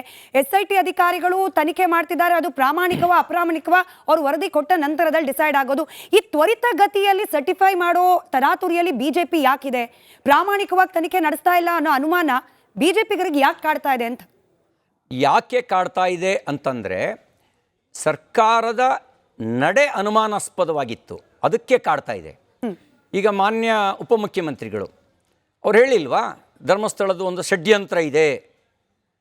ಉಪಮುಖ್ಯಮಂತ್ರಿಗಳು ಅವರು ಸರ್ಕಾರದ ಮುಖ್ಯಸ್ಥರು, ಷಡ್ಯಂತ್ರ ಇದೆ ಅಂತ ಅವ್ರು ಒಪ್ಕೊಂಡ್ಮೇಲೆ ಆ ಷಡ್ಯಂತ್ರ ಬಯಲಿಗೆ ಬರಬೇಕಲ್ವಾ? ಅಂದರೆ ಧರ್ಮಸ್ಥಳವನ್ನು ಡಿಫೇಮ್ ಮಾಡಿದ್ರೆ ಅದು ಅಪರಾಧ ಅಲ್ಲ, ಧರ್ಮಾಧಿಕಾರಿಗಳನ್ನು ಡಿಫೇಮ್ ಮಾಡಿದ್ರೆ ಅದು ಅಪರಾಧ ಅಲ್ಲ, ಜನರ ನಂಬಿಕೆಯನ್ನು ಅಲ್ಲಾಡಿಸುವಂಥ ಪ್ರಯತ್ನ ಮಾಡಿದ್ರೆ ಅದು ಅಪರಾಧ ಅಲ್ಲ. ಅವ್ರ ಮೇಲೆ ಆಕ್ಷನ್ ತಗೊಂಡಿದ್ರೆ ತನಿಖೆ ಆಗ್ತಾ ಇದೆ ಬಾಯಿ ಮುಚ್ಕೊಂಡಿರು ಅಂತ ಹೇಳಿದರೆ ನಾವ್ಯಾರು ಎಂಟ್ರಿ ಆಗೋಕೆ ಅವಶ್ಯಕತೆನೇ ಇರ್ತಿರಲ್ಲ, ನಾವ್ಯಾಕೆ ಹೋಗಬೇಕಿತ್ತು? ಈಗ ಯೂಟ್ಯೂಬರ್ಗಳು ಅಥವಾ ಈ ಹೋರಾಟಗಾರರು ಹೆಂಗೆ ಬೀದಿಲಿ ನಿಂತ್ಕೊಂಡು ಮಾತನಾಡ್ತಾ ಇದ್ದಾರೋ ಹಾಗೇನೆ ಬಿಜೆಪಿಗರು ಕೂಡ ಮಾಡ್ತಿದ್ದಾರೆ. ನಿಮ್ದು ಕೇಂದ್ರ ಸರ್ಕಾರ ಇದೆ, ತನಿಖೆ ಬಗ್ಗೆ ಅನುಮಾನ ಇದ್ರೆ ಕೇಂದ್ರೀಯ ತನಿಖಾ ಸಂಸ್ಥೆಯನ್ನು ತರಿಸುವ ಸಾಮರ್ಥ್ಯ ಇರೋದು ನಿಮ್ಮ ಪಕ್ಷದ ಕೈಲೇ. ಅದನ್ನು ಮಾಡೋದು ಬಿಟ್ಬಿಟ್ಟು ಇಲ್ಲಿಂದ ಕಾರ್ಗಳಲ್ಲಿ ಬಸ್ಗಳಲ್ಲಿ ಪಾದಯಾತ್ರೆ ಮೂಲಕ ಧರ್ಮಸ್ಥಳಕ್ಕೆ ಹೋಗೋ ಮೂಲಕ ಏನ್ ಮಾಡ್ಲಿಕ್ಕೆ ಹೊರಟಿದೆ ಬಿಜೆಪಿ? ಮೇಡಮ್, ಸರ್ಕಾರದ ತನಿಖೆಯ ನಡೆ ಅನುಮಾನಾಸ್ಪದ ಆಗಿದೆ. ಅದಕ್ಕೆ ಈಗಲೂ ಹೇಳೋದೇನು ಅಂದರೆ ನಿಮ್ಮ ನೇತೃತ್ವದಲ್ಲಿ SITಗಿಂತ ಹಾಲಿ ಹೈಕೋರ್ಟ್ ಅಥವಾ ಸುಪ್ರೀಂ ಕೋರ್ಟ್ ನ್ಯಾಯಾಧೀಶರ ನೇತೃತ್ವದ SIT ತನಿಖೆ ಹೆಚ್ಚು ಪಾರದರ್ಶಕವಾಗಿರುತ್ತೆ, ಹೆಚ್ಚು ಪ್ರಾಮಾಣಿಕವಾಗಿರುತ್ತೆ. ಯಾಕೆ ಅಂತ ಕೇಳಿದ್ರೆ ನೋಡಿ, ನಾನು ದೂರು ಕೊಟ್ಟಿದ್ದೆ, ನನ್ನ ವಿರುದ್ಧನೂ ಒಂದು ದೂರಿತ್ತು ಬೆಳಗಾಂನಲ್ಲಿ. ನನ್ನ ವಿರುದ್ಧದ ದೂರು ರಿಜಿಸ್ಟರ್ ಆಯಿತು, ನನ್ನ ದೂರು ರಿಜಿಸ್ಟರ್ ಆಗಲಿಲ್ಲ. ನನ್ನ ಮೇಲೆ ಹಲ್ಲೆ ನಡೀತು ವಿಧಾನಸೌಧದಲ್ಲಿ, CCTV ಫುಟೇಜ್ಗಳಿದೆ, ಅವ್ರನ್ನ ಅರೆಸ್ಟ್ ಮಾಡಲಿಲ್ಲ. ಅಂದರೆ ಸರ್ಕಾರ ಪಾರದರ್ಶಕವಾಗಿಲ್ಲ ಅನ್ನೋದಕ್ಕಿಂತ ನೂರಾರು ಉದಾಹರಣೆಗಳಿದೆ. ನೀವು ರಾಜಕೀಯ ವಿರೋಧಿಗಳು, ಬಟ್ ಇಲ್ಲಿ SITಗೆ ಯಾರು ರಾಜಕೀಯ ವಿರೋಧಿಗಳಿಲ್ಲ, ಧರ್ಮಸ್ಥಳದಲ್ಲಿ ಕಾಂಗ್ರೆಸ್ ಪಕ್ಷದವರಿಗೆ ಯಾರು ರಾಜಕೀಯ ವಿರೋಧಿಗಳಿಲ್ಲ. ಮೇಡಮ್, ನಾನು ಸಾಮಾನ್ಯ ಪ್ರಜೆ ಅಂತ ಅನ್ಕೊಳ್ಳಿ, ಸಾಮಾನ್ಯ ಪ್ರಜೆಗೂ ಸಮಾನ ನ್ಯಾಯ ಇದೆಯೇ ಇಲ್ವೋ? ಸಂವಿಧಾನ ಸಮಾನ ಅಧಿಕಾರ ಕೊಟ್ಟಿದೆಯೇ ಇಲ್ವೋ? ಸಂವಿಧಾನಬದ್ಧವಾಗಿರ್ತಕ್ಕಂಥ ಒಂದು ಸರ್ಕಾರ ಸಮಾನ ದೃಷ್ಟಿಯಿಂದ ನೋಡಬೇಕೋ ಬೇಡವೋ? ಸಮಾನ ದೃಷ್ಟಿಯಿಂದ ನೋಡಿಲ್ಲ ಅನ್ನೋದಕ್ಕೆ ನನ್ನಂತಹ ಹತ್ತಾರು ನೂರಾರು ಪ್ರಕರಣಗಳಿದ್ದಾವೆ. ಆ ಪ್ರಕರಣಗಳ ಆಧಾರದಲ್ಲಿ ಹೇಳೋದೇನು ಅಂದರೆ ಸರ್ಕಾರದ ನಡೆ ಅನುಮಾನಾಸ್ಪದ ಆಗಿದೆ. ಹಾಗಾಗಿ ಹಾಲಿ ನ್ಯಾಯಾಧೀಶರಿಗೆ ನೇತೃತ್ವದಲ್ಲಿ ನಡೀಲಿ. CT ರವಿ ಅವರ ಈ ವಾದವನ್ನ ಒಪ್ತೀರಾ ಅಂತ ಹೇಳಿ, ಇಲ್ಲಿ ಸಾಮಾನ್ಯ ಜನರೇ ಬಂದಿರೋದ್ರಿಂದ ಕೆಲ ಪಕ್ಷಗಳ ವಿರೋಧ ಪಕ್ಷಗಳ ಸದಸ್ಯರು ಹಾಗೆ ಹಾಲಿ ಆಡಳಿತ ಪಕ್ಷದ ಕಾರ್ಯಕರ್ತರು ಬಂದಿರೋದ್ರಿಂದ ಅವ್ರನ್ನ ಪ್ರಶ್ನೆ ಮಾಡ್ತೀನಿ. CT ರವಿ ಸರ್, ಸೌಜನ್ಯಕ್ಕೆ ಆಗಿರುವ ಅನ್ಯಾಯ ಸೇರಿದಂತೆ ಹಲವು ಮಹಿಳೆಯರಿಗೆ, ದಲಿತರಿಗೆ ಸೇರಿದಂತೆ ಹಲವಾರು ಅನ್ಯಾಯಗಳು, ಅಕ್ರಮಗಳು ನಡೆದಿದ್ದಾವೆ. ತಾವು ಈ ಬಗ್ಗೆ ಪ್ರಶ್ನೆ ಮಾಡಿದ್ರೆ ಸರ್ಕಾರ ಇದೆ, SIT ಇದೆ, ಅದಕ್ಕೆ ಕಾನೂನು ಇದೆ ಅಂಥೇಳಿ ಹೊತ್ತಾಗ್ತೀರಾ. ಧರ್ಮ ವಿಚಾರ ಅಂತ ಬಂದಾಗ ತಾವು ಮುಂಚಿನಲ್ಲಿ ನಿಂತ್ಕೊಂಡು ತಮ್ಮ ಕಾರ್ಯಕರ್ತರಿಗೆ ಕಿಡಿ ಹಚ್ಚುವ ಕೆಲಸ ಮಾಡ್ತಾಯಿದ್ದೀರಾ. ಆ ಕೆಲಸ ಯಾಕೆ ನೀವು ಧರ್ಮ ವಿಚಾರಕ್ಕೆ ಧರ್ಮಕ್ಕೆ ಧಕ್ಕೆ ಆದಾಗೂ ಕೂಡ ನೀವು ಯಾಕೆ ಸರ್ಕಾರದ ಮೊರೆ ಹೋಗಬಾರ್ದು, SIT ಮೊರೆ ಹೋಗಬಾರ್ದು, CBI ಮೊರೆ ಹೋಗಬಾರ್ದು? ಈಗ ಒಂದು ರಾಜಕೀಯ ಪಕ್ಷ ನಾವೇನು ಮಾಡಬೇಕು ಅದನ್ನ ರಾಜಕೀಯ ಪಕ್ಷ ಮಾಡ್ತೀವಿ, ನಿಮ್ಮನ್ನು ಯಾರು ಕಟ್ಟಾಕಿಲ್ಲ. ಈಗ BJP ಹಿಡ್ಕೊಂಡಿದ್ದನ್ನೆಲ್ಲ ಆಮ್ ಆದ್ಮಿ ಪಾರ್ಟಿ ಹಿಡ್ಕೊಂಡಿದೆಯಾ? ಈಗ ನಾವು ಇಟ್ಕೊಂಡು ಅಜೆಂಡಾ ಎಲ್ಲ ನೀವು ಇಟ್ಕೊಂಡಿದ್ದೀರಾ? ನೀವು ಇಟ್ಕೊಂಡಿದ್ದೆಲ್ಲ ನಾವು ಇಟ್ಕೊಂಡಿದ್ದೀವ? ನಿಮ್ಮ ಪಾರ್ಟಿ ಅಜೆಂಡಾ ನೀವು ಮಾಡ್ತೀರಿ, ನಮ್ಮ ಪಾರ್ಟಿ ಅಜೆಂಡಾ ನಾವು ಮಾಡ್ತೀವಿ. ಸರ್, ವಿಶ್ವಾಸ ತುಂಬಿದ್ರಿ, ನನಗೆ ಅದ್ರ ಬಗ್ಗೆ ಬಹಳ ಗೌರವ ಇದೆ. ಆದ್ರೆ ನೀವು ಅನ್ಕೊಂಡಿರಂಗೆ ಧರ್ಮಸ್ಥಳವಾಗಲಿ, ವೀರೇಂದ್ರ ಅವರ ಹೆಗಡೆ ಅವರಾಗಿರ್ಲಿ, ಅಥವಾ ದೇವ್ರು ಮಂಜುನಾಥ ಸ್ವಾಮಿನೇ ಆಗಿರ್ಲಿ, ಎಲ್ಲೂ ಅಪಾಯದಲ್ಲಿ ಇರಲಿಲ್ಲ. ಅಲ್ಲಿಂದ ಇವತ್ತಿನ ತನಕ ಅವ್ರಿಗೆ ಧರ್ಮಸ್ಥಳಕ್ಕೆ ಇರ್ತಕ್ಕಂಥ ಕೋಟ್ಯಾಂತರ ಲಕ್ಷಾಂತರ ಭಕ್ತಪಡೆ ಹಾಗೇ ಇದೆ. ಪ್ರತಿನಿತ್ಯವೂ ಅಲ್ಲಿ ಏನೇನು ಸೇವೆಗಳು ನಡೀತಿತ್ತೋ ಅದು ಇವಾಗಲೂ ನಡೀತಿದೆ, ಆವಾಗಲೂ ನಡೀತಿದೆ. ಆದರೆ ನನ್ನ ಪ್ರಶ್ನೆ, 2012ರಲ್ಲಿ ಕಂಪ್ಲೇಂಟ್ ರೈಸ್ ಆಯಿತು ಅಂತ ನೀವು ಹೇಳಿದ್ರಿ. ನೀವು ವಿರೋಧ ಪಕ್ಷಕ್ಕೆ ಹೋದ್ರಿ. ಹೌದೌದು, 2013ರಲ್ಲಿ ನಾವು ಆಡಳಿತ ಪಕ್ಷಕ್ಕೆ ಬಂದ್ವಿ, ನೀವು ವಿರೋಧ ಪಕ್ಷಕ್ಕೆ ಹೋದ್ರಿ. ಇವತ್ತು ನೀವು ಧರ್ಮಸ್ಥಳ ಚಲೋ ಅಂತ ಹೋದವರು ಅವತ್ತು ಸೌಜನ್ಯ ಚಲೋ ಅಂತ ಯಾಕೆ ಹೋಗ್ಲಿಲ್ಲ? ಧರ್ಮ ಅಲ್ಲ, ಈಗ ಯತ್ರ ನಾರ್ಯಸ್ತು ಪೂಜ್ಯಂತೆ ರಮಂತೆ ತತ್ರ ದೇವತಃ ಅಂತೀರಿ ನೀವು ಅಲ್ವಾ? ನೀವು ಮೇ ಬಿ ಧರ್ಮ ನೀವು ನಾವ್ ಹೇಳ್ಬೇಕಾಗಿರೋದಲ್ಲ. ನಮ್ಮ ಋಷಿ ಮುನಿಗಳು ಹೇಳಿದ್ದು, ನೀವು ಅದನ್ನ ವೇದಗಳು ಪಾಲಿಸ್ತಿದ್ದೀರಿ ಹೇಳಿದ್ದು, ಅಂತ ನೀವು ಸುಮಾರು ವೇದಿಕೆಗಳಲ್ಲಿ ವೇದಗಳು ಹೇಳಿದ್ದು. ಹೇಳ್ಕೊಂಡಿದ್ದೀರಿ. ನೀವು ಸುಮಾರು ವೇದಿಕೆಗಳಲ್ಲಿ ಅದನ್ನ ಹೇಳ್ಕೊಂಡಿದ್ದೀರಿ. ಹಾಗಾದ್ರೆ ನೀವು ಪಾಲಿಸಲ್ವಾ ಅದನ್ನ ನೀವು ಪಾಲಿಸಲ್ವಾ? ಅದು ನಿಮ್ ಸಿದ್ಧಾಂತ ಅಲ್ವಾ? ಹಾಗಾದ್ರೆ ನೀವು ಮಾತೇ ಬೇರೆ, ನಿಮ್ ಕೃತಿನೇ ಬೇರೆ. ಹಾಗಾದ್ರೆ ನಿಮ್ಮ ಅಭಿಪ್ರಾಯ ಅದು? ನನ್ನ ಪ್ರಶ್ನೆ ಮೇಡಮ್, ಸಮೀರಾ ಅನ್ನೋ ಒಬ್ಬ ಯೂಟ್ಯೂಬರು ಕಾವಂದನ ಫ್ಯಾಮಿಲಿ ಮೇಲೆ ಇನ್ನು ರುದ್ರತಾಂಡವ ಆಗಬೇಕು, ನಿಮ್ಮ ರಕ್ತ ಕುದಿತಿಲ್ವಾ, ಬೀದಿಗಿಳಿಬೇಕು ಅಂತ ಅಂದಾಗ ಅದನ್ನ ನೀವು ಯಾವ ರೀತಿ ಗಮನಿಸಿದ್ರಿ? ನಿಮ್ಮ ಒಪಿನಿಯನ್ ಕೇಳ್ತಿದ್ದೀನಿ. ಅದರ ಜೊತೆಗೆ ತಿಮರೋಡಿ ಅವರು JCB ನುಗ್ಗಿಸ್ಬೇಕು ಅಂದಾಗ ಧರ್ಮಸ್ಥಳದ ಮಂಜುನಾಥನ ಸ್ವಾಮಿ ದೇವಸ್ಥಾನ ಅಪಾಯದಲ್ಲಿದೆ ಅಂತ ನಿಮಗೆ ಅನ್ನಿಸ್ತೋ ಇಲ್ವೋ? ನಿಮ್ಮ ಪ್ರಶ್ನೆಗೆ ಉತ್ತರ ಅವ್ರು ಕೊಡ್ತಾರೆ, ನನ್ನ ಪ್ರಶ್ನೆಗೆ ನೀವು ಉತ್ತರ ನೋಡಿ ಮೇಡಮ್, ಅವರೇ ಹೇಳಿದ್ರು ಪ್ರತಿಯೊಬ್ಬರಿಗೂ ಅವರದೇ ಆದಂತ ನೀವು ಹೇಳಿದ್ರಿ ಒಂದ್ ನಿಮಿಷ. ಇಲ್ಲ ಜಂಪ್ ಮಾಡಬೇಡಿ ಮೇಡಮ್, ಜಂಪ್ ಮಾಡಬೇಡಿ. ಧರ್ಮಸ್ಥಳ ಕ್ಷೇತ್ರ ಅಪಾಯದಲ್ಲಿರಲಿಲ್ಲ, ಕಾವಂದರ ಕುಟುಂಬದ ಬಗ್ಗೆ ಯಾರೂ ಮಾತನಾಡಿರಲಿಲ್ಲ ಅಂತ ಹೇಳಿದ ನೀವು ಈ ವಾದವನ್ನು ಒಪ್ಪಿದ್ರಿ. ಸಮೀರಾ ಮಾತನಾಡಿದ್ರಲ್ಲಿ ಸತ್ಯ ಇದೆಯೋ ಇಲ್ಲೋ ಗೊತ್ತಿಲ್ಲ, ಆತ ಗಾಳಿಯಲ್ಲಿ ಗುಂಡು ಹೊಡೆದ. ತಿಮರೋಡಿಯವರು ಧರ್ಮಸ್ಥಳ ಕ್ಷೇತ್ರದ ಮೇಲೆ JCB ಹತ್ಸೋಣ ಅಂತಂದಿದ್ದು ಕ್ಷೇತ್ರದ ಅಪಾಯದ ಸೂಚನೆ, ಹೌದಲ್ವಾ? ಹೌದು. ಅದು ಮಿಕ್ಕಿದ ಉತ್ತರ CT ರವಿ ಅವ್ರು ಕೊಡ್ತಾರೆ. ಬಂದ್ ಅವ್ರ ಪ್ರಶ್ನೆಗೆ ಉತ್ತರ ಕೊಡ್ತಾರೆ. ಒಂದು, ಇವರಿಗೆ ಭಾಳ ಜನರಿಗೆ ಸೌಜನ್ಯ ಹೆಸರಷ್ಟೇ ಕೇಳಿ ಗೊತ್ತು. ಸೌಜನ್ಯ ಪ್ರಕರಣದಲ್ಲಿ ಒಬ್ಬ ಆಪಾದಿತ ಅರೆಸ್ಟ್ ಆಗಿದ್ದ, ಅವನ ಮೇಲೆ ಚಾರ್ಜ್ ಶೀಟ್ ಆಗಿತ್ತು. ಚಾರ್ಜ್ ಶೀಟ್ ಆಗಿ ಅರೆಸ್ಟ್ ಆಗಿ ಜೈಲಿಗೆ ಕಳಿಸಿದ ಮೇಲೆ ಯಾವ ದೃಷ್ಟಿ ಇಟ್ಕೊಂಡು ಹೋರಾಟ ಮಾಡ್ತೀರಿ? ಅವತ್ತಿನ ಸರ್ಕಮ್ಟೆನ್ಸಸ್ ಎವಿಡೆನ್ಸು ಆತನೇ ಅಪರಾಧಿ ಅನ್ನೋದು ಕೋರ್ಟ್ ತೀರ್ಮಾನ ಮಾಡಬೇಕು. ಆತನೇ ಆಪಾದಿತ ಅಂತೇಳಿ ಜೈಲಿಗೆ ಕಳಿಸಿತ್ತು. ಜೈಲಿಗೆ ಕಳಿಸಿ ಮುಕ್ತಾಯ ಆಗಿದ್ದ ಕೇಸನ್ನು ನೀವು ಯಾವ ದೃಷ್ಟಿ ಇಟ್ಕೊಂಡು ಹೋರಾಟ ಮಾಡಬೇಕು ಅಂತ ಬಯಸಿದ್ರಿ? ಒಂದು, ಆವಾಗ ನಿಮ್ಮ ಪಾರ್ಟಿ ಸರ್ಕಾರ ಇತ್ತು ಅವ್ನು ಜೈಲಿಗೆ ಕಳಿಸ್ದಾಗ. ಆ ಜೈಲಿಗೆ ಕಳಿಸ್ದಾಗ ನಿಮ್ಮ ಪಾರ್ಟಿ ಸರ್ಕಾರ ಇದ್ದಾಗ, ನಿಮ್ಮ ಕಾಂಗ್ರೆಸ್ ಪಾರ್ಟಿ, ನಿಮ್ಮ ಹೇಳಿಕೆ ಆಧಾರದಲ್ಲಿ ನನಗೆ ಕಾಂಗ್ರೆಸ್ ಅಂತ ಅನ್ನಿಸ್ತು, ನಿಮ್ಮ ಕಾಂಗ್ರೆಸ್ ಪಾರ್ಟಿಯ ಸರ್ಕಾರವೇ ಇದ್ದಾಗ ನಿಮ್ಮ ಸರ್ಕಾರ ಏನಾದರೂ ನಿರಪರಾಧಿಯನ್ನು ಬಂಧಿಸಿತ್ತಾ? ನಿಮ್ಮ ಸರ್ಕಾರ ನಿರಪರಾಧಿಯನ್ನು ಬಂಧಿಸಿದರೆ ಆಗ ಅದು ತಪ್ಪು ಅಂತ ಹೇಳ್ಬೋದಿತ್ತು. ನಿಮ್ಮ ಸರ್ಕಾರ ಅಪರಾಧಿಯನ್ನೇ ಬಂಧಿಸಿ ಅಪರಾಧಿಗೆ ಚಾರ್ಜ್ ಶೀಟ್ ಹಾಕಿದ್ದಾಗಿದ್ದರೆ ನೀವು ಯಾವುದನ್ನು ಇಟ್ಕೊಂಡು ಹೋರಾಟ ಮಾಡಬೇಕು ಅಂತ ಬಯಸ್ತಿದ್ರಿ? ಒಂದು ಹೋರಾಟ BJPಯವ್ರು ಮಾತ್ರ ಯಾಕೆ ಮಾಡಬೇಕು ಅಂತೀರಿ? ಸುತ್ತಿ ಬಳಸಿ ಧರ್ಮಸ್ಥಳದ ಮೇಲೆ ಆರೋಪ ಹೊರಿಸ್ತಾ ಇದ್ದೀರಿ. ನೇರವಾಗಿ ಹೇಳಿ. ನೀವು ಕಾಂಗ್ರೆಸ್ನವರು ಇಬ್ರು ಹೇಳ್ತಿರೋದು ಸುತ್ತಿ ಬಳಸಿ. ಹೇಳ್ಬೋದಿತ್ತು. ನೀವೊಬ್ಬ ಬಹಳ ಬ್ರಿಲಿಯಂಟ್ ರಾಜಕಾರಣಿ, ಅದು ನನಗೆ ವೈಯಕ್ತಿಕವಾಗಿ ಗೊತ್ತಿದೆ. ಆದ್ರೆ ನಾನು ನಿಮಗೆ ಏನ್ ಕೇಳ್ತೀನಿ, ಪ್ರಾಮಾಣಿಕ ರಾಜಕಾರಣಿ, ಬ್ರಿಲಿಯಂಟ್ ಅಲ್ಲ. ಅದಕ್ಕೆ ಜನ ಉತ್ತರ ಕೊಟ್ಟಿದ್ದಾರೆ 23ರ ವಿಧಾನಸಭೆಯಲ್ಲಿ, ಅದು ನನಗೂ ಗೊತ್ತಿದೆ, ನಿಮಗೂ ಗೊತ್ತು. ಸರ್, ನೀವು ಇವಾಗ ಯಾವ ಸೋರ್ಸ್ ನ ಹೇಳ್ತಿದಿರೋ ಅದೇ ಯೂಟ್ಯೂಬರ್ಸ್ ಎದುರೇನೇನಲ್ವಾ ನೀವು ಧರ್ಮಸ್ಥಳವನ್ನ ರಕ್ಷಣೆ ಮಾಡ್ತೀವಿ ಅಂತ ಅಲ್ಲಿಗೆ ಹೋಗಿದ್ದು, ಅದನ್ನ ನೀವು ಒಪ್ಕೋಬೇಕು. ಯೂಟ್ಯೂಬರ್ಗಳ ಹೇಳಿಕೆಯ ಆಧಾರದ ಮೇಲೆನೆ BJP ಕೂಡ ಧರ್ಮಸ್ಥಳ ರಕ್ಷಣೆಗೆ ಹೊರಟಿದ್ದು. ಮೇಡಮ್, ಸರ್ಕಾರ ಯೂಟ್ಯೂಬರ್ ಮೇಲೆ ಆಕ್ಷನ್ ತಗೊಂಡಿದ್ರೆ, ಬುಲ್ಡೋಜರ್ ಓಡಿಸ್ಬೇಕು ಅಂತ ಹೇಳಿದವನ ಮೇಲೆ ಆಕ್ಷನ್ ತಗೊಂಡಿದ್ರೆ ನಾವು ಧರ್ಮಸ್ಥಳಕ್ಕೆ ಹೋಗಿ ಹೋರಾಟ ಮಾಡುವ ಅವಶ್ಯಕತೆ ಬರ್ತಿರ್ಲಿಲ್ಲ. ಪೂರ್ತಿ ಕೇಳಿಸ್ಕೊಳ್ಳಿ ಮೇಡಮ್, ನಿಮಗೆ 15 ನಿಮಿಷ ಟೈಮ್ ಕೊಟ್ಟಿದ್ದೀನಿ ಪ್ರಶ್ನೆ ಕೇಳಕ್ಕೆ. ಸೋಮೋಟೋ ಕೇಸ್ ರಿಜಿಸ್ಟರ್ ನನ್ನ ಮೇಲೆ ಮಾಡ್ತು. ಸೋಮೋಟೋ ಕೇಸ್ನ ಯಾಕೆ ಸಮೀರ್ ಮೇಲೆ ಮಾಡಲಿಲ್ಲ? ಸೋಮೋಟೋ ಕೇಸ್ನ ಯಾಕೆ ತಿಮ್ರೋಡಿ ಮೇಲೆ ಮಾಡಲಿಲ್ಲ? ಸೋಮೋಟೋ ಕೇಸ್ನ ಯತ್ನಾಳ್ ಮೇಲೆ ಮಾಡ್ಬೋದು, ಸೋಮೋಟೋ ಕೇಸ್ನ CT ರವಿ ಮೇಲೆ ಮಾಡ್ಬೋದು. ಸೋಮೋಟೋ ಕೇಸ್ನ ಯಾಕೆ ಸಮೀರ್ ಮೇಲೆ ಮಾಡಲಿಲ್ಲ? ಇದರಲ್ಲೇ ಅನುಮಾನ ಇದೆ ಅಂತ ನಾನು ಹೇಳಿದ್ದು. ಸರ್ಕಾರದ ನಡೆಯಲ್ಲಿ ಇದರಲ್ಲೇ ಅನುಮಾನ ಇದೆ. ಮೇಡಮ್, ನಾನು ಮಣಿಕಂಠ ಅವರ ಸ್ಟೇಟ್ಮೆಂಟಿಂದ ಶುರು ಮಾಡ್ತೀನಿ. ನೋಡಿ ಸರ್, ಮನೆಯಲ್ಲಿ ಹೆಚ್ಚು ಕಡಿಮೆ ಆದಾಗ ನಾವು ಇಲ್ಲ ಅಕ್ಕಪಕ್ಕದಲ್ಲಿ ಏನಾದ್ರು ಸಾವಾದಾಗ ಸಂತಾಪ ಸೂಚೋದು ಸಹಜ. ಧರ್ಮಕ್ಕಾಗಲಿ ರಾಷ್ಟ್ರಕ್ಕಾಗಲಿ ಏನಾದಾಗ ಕಿಚ್ಚು ಎಬ್ಬಿಸ್ಬೇಕಾಗಿಲ್ಲ. ಕಿಚ್ಚು ತಾನಾಗಿ ತಾನೇ ಎದಳುತ್ತೆ. ನಮ್ಗೆ ಏನಂದರೆ, ನಾವು ಹೋಗಿ ಅಲ್ಲಿ ಧರ್ಮ ಕೊಡಿಸ್ತೀವೋ ಇನ್ನೊಂದು ಮಾಡ್ತೀವೋ ಗೊತ್ತಿಲ್ಲ, ನಾವು ನಿಮ್ಮ ಜೊತೆ ಇದ್ದೀವಿ, ಪೀಠಕ್ಕೇನು ತೊಂದರೆ ಆಗಲ್ಲ ಅಂತ ಒಂದು ಸಾಮಾನ್ಯವಾಗಿ ಏನು ತೋರಿಸ್ಬೇಕೋ ಅದು ತೋರಿಸಿದ್ದೀವಿ. ನಿಮಗೆ ಕಿಚ್ಚಿತ್ತ ನೋಡಿ, ಸೌಜನ್ಯ ಕೇಸಲ್ಲಿ ಆಲ್ರೆಡಿ ರವಿಯಣ್ಣ ಹೇಳ್ದಾಗೆ ಮೊದಲೇ ಅದಕ್ಕೇನಾಗಬೇಕಾಗಿದ್ದೋ ಒಬ್ಬ ಅಪರಾಧಿನ ಕೌಂಟರ್ ಮಾಡಿ ಲೀಗಲಿ ಮುಂದಾಕಿದ್ದಾರೆ. ನೀವು ಅದ್ರ ಬಗ್ಗೆ ಚಾಲೆಂಜ್ ಮಾಡಬೇಕಾ? ನೀವು ಮಾಡಿ. ನಮ್ಮ ಸ್ಟ್ಯಾಂಡ್ ಏನಿದೆ, ಧರ್ಮಸ್ಥಳ ಪರ ಇತ್ತು, ನಾವು ಹೋದ್ವಿ. ನಿಮ್ಮ ಸ್ಟ್ಯಾಂಡ್ ಏನಿದೆ ನೀವು ಹೋಗಿ. ಮತ್ತು ಇನ್ನೊಂದು ರಾಜಕೀಯ ಪಕ್ಷ ಇವತ್ತು ಎಲ್ಲ ಥರವಾಗೂ ಮಾತಾಡುತ್ತೆ. ಸೌಜನ್ಯ ಇನ್ನೊಂದು ಮತ್ತೊಂದು, ಅದ್ರ ಬಗ್ಗೆ ಚಾರ್ಜ್ ಶೀಟ್ ಆಗಲಿ, ಅದ್ರ ಬಗ್ಗೆ ಅವಶೇಷಗಳು ಮತ್ತು ಏನೇನು ಡಾಕ್ಯುಮೆಂಟ್ ಸಿಕ್ಕಿದೆ ಅದ್ರ ಬಗ್ಗೆ ಯಾರು ರಿಸರ್ಚ್ ಮಾಡ್ದಂಗೆ ಅವನ್ಯಾರೋ ಒಂದು ಯೂಟ್ಯೂಬ್ ಒಂದು ಬೇಸ್ ಇಟ್ಕೊಂಡು ಬೇಸ್ಲೆಸ್ ಆಗಿ ಮಾತಾಡ್ತಿದ್ದಾರೆ. ಇವತ್ತು BJP ಆಗಲಿ ನಾವಾಗಲಿ ಇನ್ನೊಬ್ರಾಗಲಿ ನಾವು ರೆಡಿ ಇದ್ದೀವಿ. ಸೌಜನ್ಯ ಪರ ಏನೋ ತಪ್ಪಾಗಿದೆಯಾ, ನಾವು ಅದಕ್ಕೆ 0 ಟಾಲರೆನ್ಸ್ ತೊಗೊಳ್ತೀವಿ, ಅಕ್ಸೆಪ್ಟ್ ಮಾಡ್ತೀವಿ. ಬೇಸ್ ಜೊತೆನೇ ನಾವು ಮಾತಾಡ್ತಾ ಇದೀವಿ. ಏನೇ ಒಂದು ಸಣ್ಣ ವಿಷಯ ಬಗ್ಗೆ ಮಾತಾಡ್ಬೇಕಾದ್ರು ಬೇಸ್ ಇಟ್ಕೊಂಡು ಮಾತಾಡ್ತೀವಿ. ನೀವು ಬೇಸ್ ತೊಗೊಂಬನ್ನಿ, ನಮ್ಮಲ್ಲಿ ತಪ್ಪಾಗಿದೆ ನಾವು ಮಾಡ್ತೀವಿ. ಇವತ್ತಿನ ರಾಜಕೀಯ ಪಕ್ಷ ಇರೋದು ಕಾಂಗ್ರೆಸ್ ಸರ್ಕಾರನೇ. ನಿಮ್ಮ DCM ಆಗಲಿ, ನಿಮ್ಮ ಮಾಂಸ ತಿಂದು ಹೋಗ್ಬಿಟ್ರೆ ಏನಾಗ್ಬಿಡುತ್ತೆ ಅನ್ನೋ ರಾಜ್ಯದ ಮುಖ್ಯಮಂತ್ರಿ ಇರಲಿ, DCM ನಿಮ್ಗೂ DCM ಎಲ್ಲ ಇರಲಿ ಮಾಡಿ. ಇವಾಗ ನಿಮ್ಮದೇ ಸರ್ಕಾರ ಇರ್ಬೇಕಾದ್ರೆ ನೀವೊಂದು ಮನವಿ ಮಾಡಿ. ನಾವಂತೂ ನಮ್ಮ ಸ್ಟ್ಯಾಂಡ್ ಇತ್ತು 100 ಸರ್ಕಾರ ಆಯ್ತು 50 ಸರ್ಕಾರ ಆಯ್ತು ಹೋಗಿದ್ದೀವಿ. ನಿಮ್ಮ ಸ್ಟ್ಯಾಂಡ್ ಮಾಡಿ. ಸಿ ಟಿ ರವಿ ಸರ್ಗೆ ಒಂದು ಪ್ರಶ್ನೆ.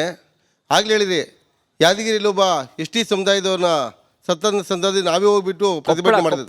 ಕೊಪ್ಪಳದಲ್ಲಿ ಹೋಗ್ಬಿಟ್ಟು ನಾವೇ ಪ್ರತಿಭಟನೆ ಮಾಡಿದ್ವಿ, ಗುರು ಸಿದ್ದಪ್ಪ ನಾಯಕ್.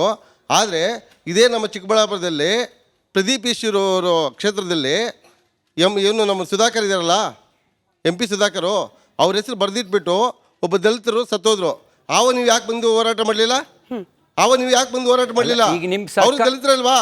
ನಿಮ್ಮ ಸರ್ಕಾರ, ನಮ್ಮ ಸರ್ಕಾರ ಇರ್ಬೋದು, FIR ಹಾಕಿದೆ, ನಮ್ಮ ಸರ್ಕಾರ ಇರ್ಬೋದು, ಎನ್ಕ್ವೈರಿ ಮಾಡಲಿ ಅಂತ. ಯಾಕೆ ಬಂದು ಹೋರಾಟ ಮಾಡಲಿಲ್ಲ? ಏನಂದ್ರೆ ನಿಮ್ಮ ಸರ್ಕಾರ, ನಿಮಗೆ ವಿಶ್ವಾಸ ಇಲ್ವಾ? ನಿಮ್ಮ ಸರ್ಕಾರ ಸರಿಯಾಗಿ ಎನ್ಕ್ವೈರಿ ಮಾಡುತ್ತೆ ಅನ್ನೋ ವಿಶ್ವಾಸ ಇಲ್ವಾ ನಿಮಗೆ? ವಿಶ್ವಾಸ ಇಲ್ಲದೆ ಇದ್ರೆ ಹೇಳಿ.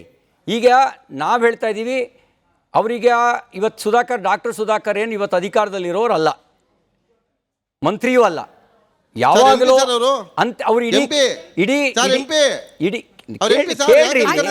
ಕೇಳ್ರಿ ಇಲ್ಲಿ, ನೀವು ಕೇಳಿ.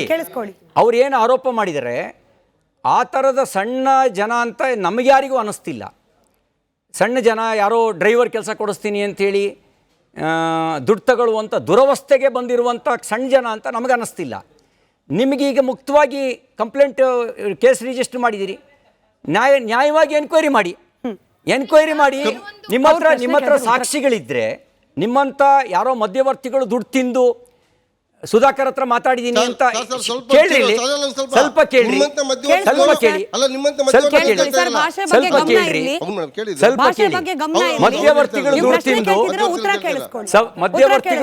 ಮಧ್ಯವರ್ತಿಗಳು ದುಡ್ಡು ತಿಂದು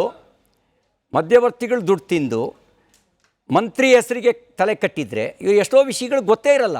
ಒಂದು ಘಟನೆ ನಿಮಗೆ ನೆನಪು ಮಾಡ್ತೀನಿ. ಒಬ್ಬ ವ್ಯಕ್ತಿ, ನಾನು ಯಾರು ಗೊತ್ತಾ, ಕೋತ್ವಾಲ್ ರಾಮಚಂದ್ರನ್ ಶಿಷ್ಯ ಅನ್ನಂತೆ. ಯಾರ ಹತ್ರ ಹೇಳಿದ್ದು ಗೊತ್ತಾ? ಅವನು ಕೋತ್ವಾಲ್ ರಾಮಚಂದ್ರನ್ ಹತ್ರ. ಅವ್ನು ಕೋತ್ವಾಲ್ ರಾಮಚಂದ್ರನ್ ನೋಡೇ ಇಲ್ಲ. ನಾನು ಹವಾ ಬಿಟ್ಕೊಂಡಿದ್ದ, ನಾನು ಕೋತ್ವಾಲ್ ರಾಮಚಂದ್ರನ್ ಶಿಷ್ಯ ಅಂತ. ಹಾಗೆ ಎಷ್ಟೋ ಜನ ಮಧ್ಯವರ್ತಿಗಳು ಇಲ್ಲಿರೋ ಹೊರಗೆ ಅಂತ ನಿಲ್ಲಿಸ್ತಾರೆ, ಒಳಗೋಗಿ ನಮಸ್ಕಾರ ಸರ್ ಅಂತಾರೆ, ಸುಮ್ಮನೆ ಬಂದಿದ್ದೆ ಸರ್ ಅಂತಾರೆ, ಅಲ್ಲಿಂದ ಹೊರಗೋಗಿ ಎಲ್ಲ ಮಾತಾಡಿದ್ದೀನಿ ಕೊಡಿಲಿ ಅಂತಾರೆ. ಮಂತ್ರಿಗೇನು ಗೊತ್ತಿರಲ್ಲ. ಹಾಗಾಗಿ ಈಗೇನು ಕೇಸ್ ರಿಜಿಸ್ಟರ್ ಆಗಿದೆ, ಎನ್ಕ್ವೈರಿ ಆಗಲಿ.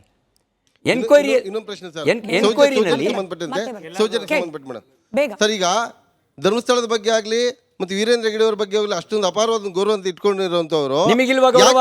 ಯಾಕೆ ನಿಮಗಿಲ್ವಾ ಗೌರವ? ಧರ್ಮಸ್ಥಳ ಬಗ್ಗೆ, ದೇವಸ್ಥಾನದ ಬಗ್ಗೆ ಗೌರವ ಇದೆ, ಆದ್ರೆ ಅಲ್ಲಿ ಧರ್ಮಾಧಿಕಾರಿಗಳ ಬಗ್ಗೆ ಗೌರವ ಇಲ್ವಾ? ಅತ್ಯಾಚಾರ ಧರ್ಮಾಧಿಕಾರಿಗಳ ಬಗ್ಗೆ ಗೌರವ ಇದೆಯೇ ಇಲ್ವಾ? ಅದೇ ನಿಮ್ದೇ ಸರ್ಕಾರ ಇತ್ತು ಹೋಗುತ್ತೋ. ಕಾಂಗ್ರೆಸ್ ಪಾರ್ಟಿಗೆ ಧರ್ಮಾಧಿಕಾರಿಗಳ ಬಗ್ಗೆ ಗೌರವ ಇದೆಯೇ ಇಲ್ವಾ? ಧರ್ಮಾಧಿಕಾರಿಗಳ ಬಗ್ಗೆ ನಮಗೆ ಶ್ರದ್ಧೆ ಇದೆ, ನಮಗೆ ಅನುಮಾನ ಇಲ್ಲ. ಅನುಮಾನ ಇದ್ದವರು ಮಾತ್ರ ಅಪನಂಬಿಕೆ ವ್ಯಕ್ತಪಡಿಸ್ತಾರೆ. ನಮ್ಗೆ ಅನುಮಾನ ಇಲ್ಲ, ನಾವು ಅವ್ರ ಜೊತೆಗೆ ನಿಂತಿದ್ದೇವೆ. ಕಾಂಗ್ರೆಸ್ ಪಾರ್ಟಿಗೆ ಅನುಮಾನ ಇಲ್ಲದೆ ಇದ್ದರೆ CT ರವಿ ಅಷ್ಟೇ ಸ್ಪಷ್ಟವಾಗಿ ಹೇಳಿಬಿಟ್ರೆ ಮುಗಿದೋಯ್ತು. ಯಾರು ಕಾಂಗ್ರೆಸ್ ಪಾರ್ಟಿನ ಅನುಮಾನ ಪಡಲ್ಲ. ಅವರಿಗೆ ಅಪನಂಬಿಕೆ ವ್ಯಕ್ತಪಡಿಸೋದ್ರಿಂದ ಸುಳ್ಳು ಹೇಳಿದಂಥ ಬುರ್ಡೆ ಗ್ಯಾಂಗನ್ನೇ ಸತ್ಯ ಅಂತ ನಂಬಿಕೊಂಡು ಪ್ರಶ್ನೆ ಕೇಳ್ತಿರೋದ್ರಿಂದ ಇವ್ರ ಬಗ್ಗೆ ಅನುಮಾನ ಬರುತ್ತೆ. ಅತ್ಯಾಚಾರಿಗಳ ಪರವಾಗಿ ನಿಂತಿದ್ದಾರೆ ಬಿಜೆಪಿಗರು. ಇದನ್ನ ಹೇಳ್ತಾ ಇರೋದು ಕಾಂಗ್ರೆಸ್ ಪಕ್ಷದವರೆಲ್ಲ, ಬದಲಾಗಿ ಸೌಜನ್ಯ ಹೋರಾಟಗಾರರು. ಅವ್ರು ಯಾರ ಮೇಲೆ ಆರೋಪ ಮಾಡ್ತಿದ್ದಾರೆ ನಿಮ್ಗೆ? ಅತ್ಯಾಚಾರಿ ಯಾರು? ನಾವು ಅವ್ರ ಪರ ನಿಂತಿದ್ದೀವಿ ಅಂದ್ರೆ ಅತ್ಯಾಚಾರಿ ಯಾರು ಹೇಳಿ? ಯಾರು ಅತ್ಯಾಚಾರಿ ಹೇಳಿ?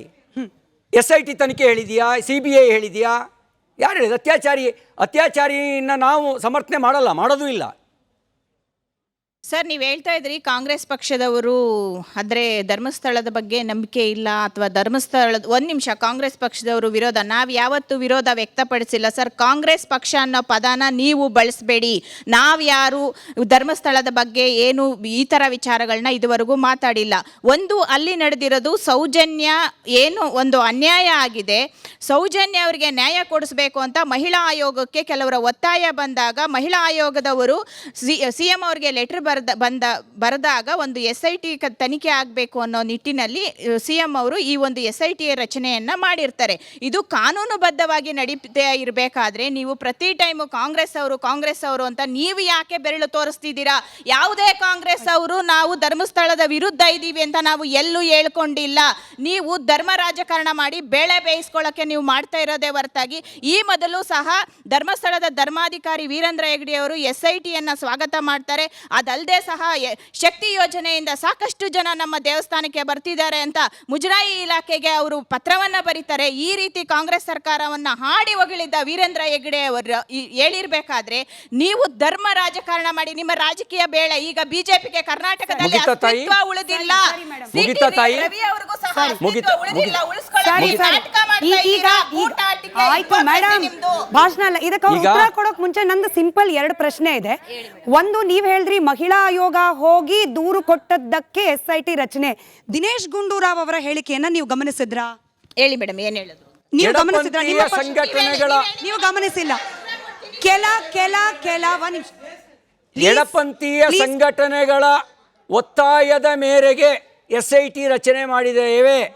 ನಾನು ಹೇಳಿದ್ದಲ್ಲ, ಕಾಂಗ್ರೆಸ್ ಪಾರ್ಟಿಯ ನೇತಾರ, ಕೇಳಿಸ್ಕೊಳ್ಳಿ, ಅಲ್ಲಿಯೇ ಉಸ್ತುವಾರಿ ಸಚಿವ ದಿನೇಶ್ ಗುಂಡೂರಾವ್ ಹೇಳಿದ್ದು.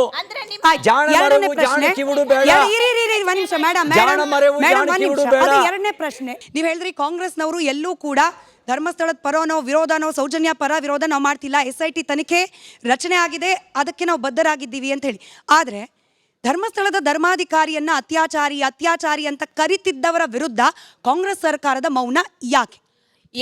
ಎಲ್ಲಿ ನ್ಯಾಷನಲ್ ಟಿವಿವರೆಗೂ ಹೋಗಿ ಯಾರೋ ಒಬ್ಬರು ನಮ್ಮ ಗೃಹ ಸಚಿವರಿಗೆ ಪತ್ರ ಬರೆದ್ರು. ಇವೆಲ್ಲ ಏನು ಈ BJPಯ ನಾಟಕಗಳಿಗೂ ಶುರುವಾಯಿತು. ಅದಲ್ಲದೆ ಸೋಷಿಯಲ್ ಮೀಡಿಯಲ್ಲಿ ಸೌಂಡ್ ಮಾಡೋಕ್ಕೆ ಶುರುವಾಯಿತು. ಅವತ್ತು ಮುಖ್ಯಮಂತ್ರಿಗಳ ಗಮನಕ್ಕೆ ಬಂದಾಗ ತಕ್ಷಣಕ್ಕೆ ಅವರು ಕ್ರಮ ತಗೊಂಡಿದ್ದಾರೆ.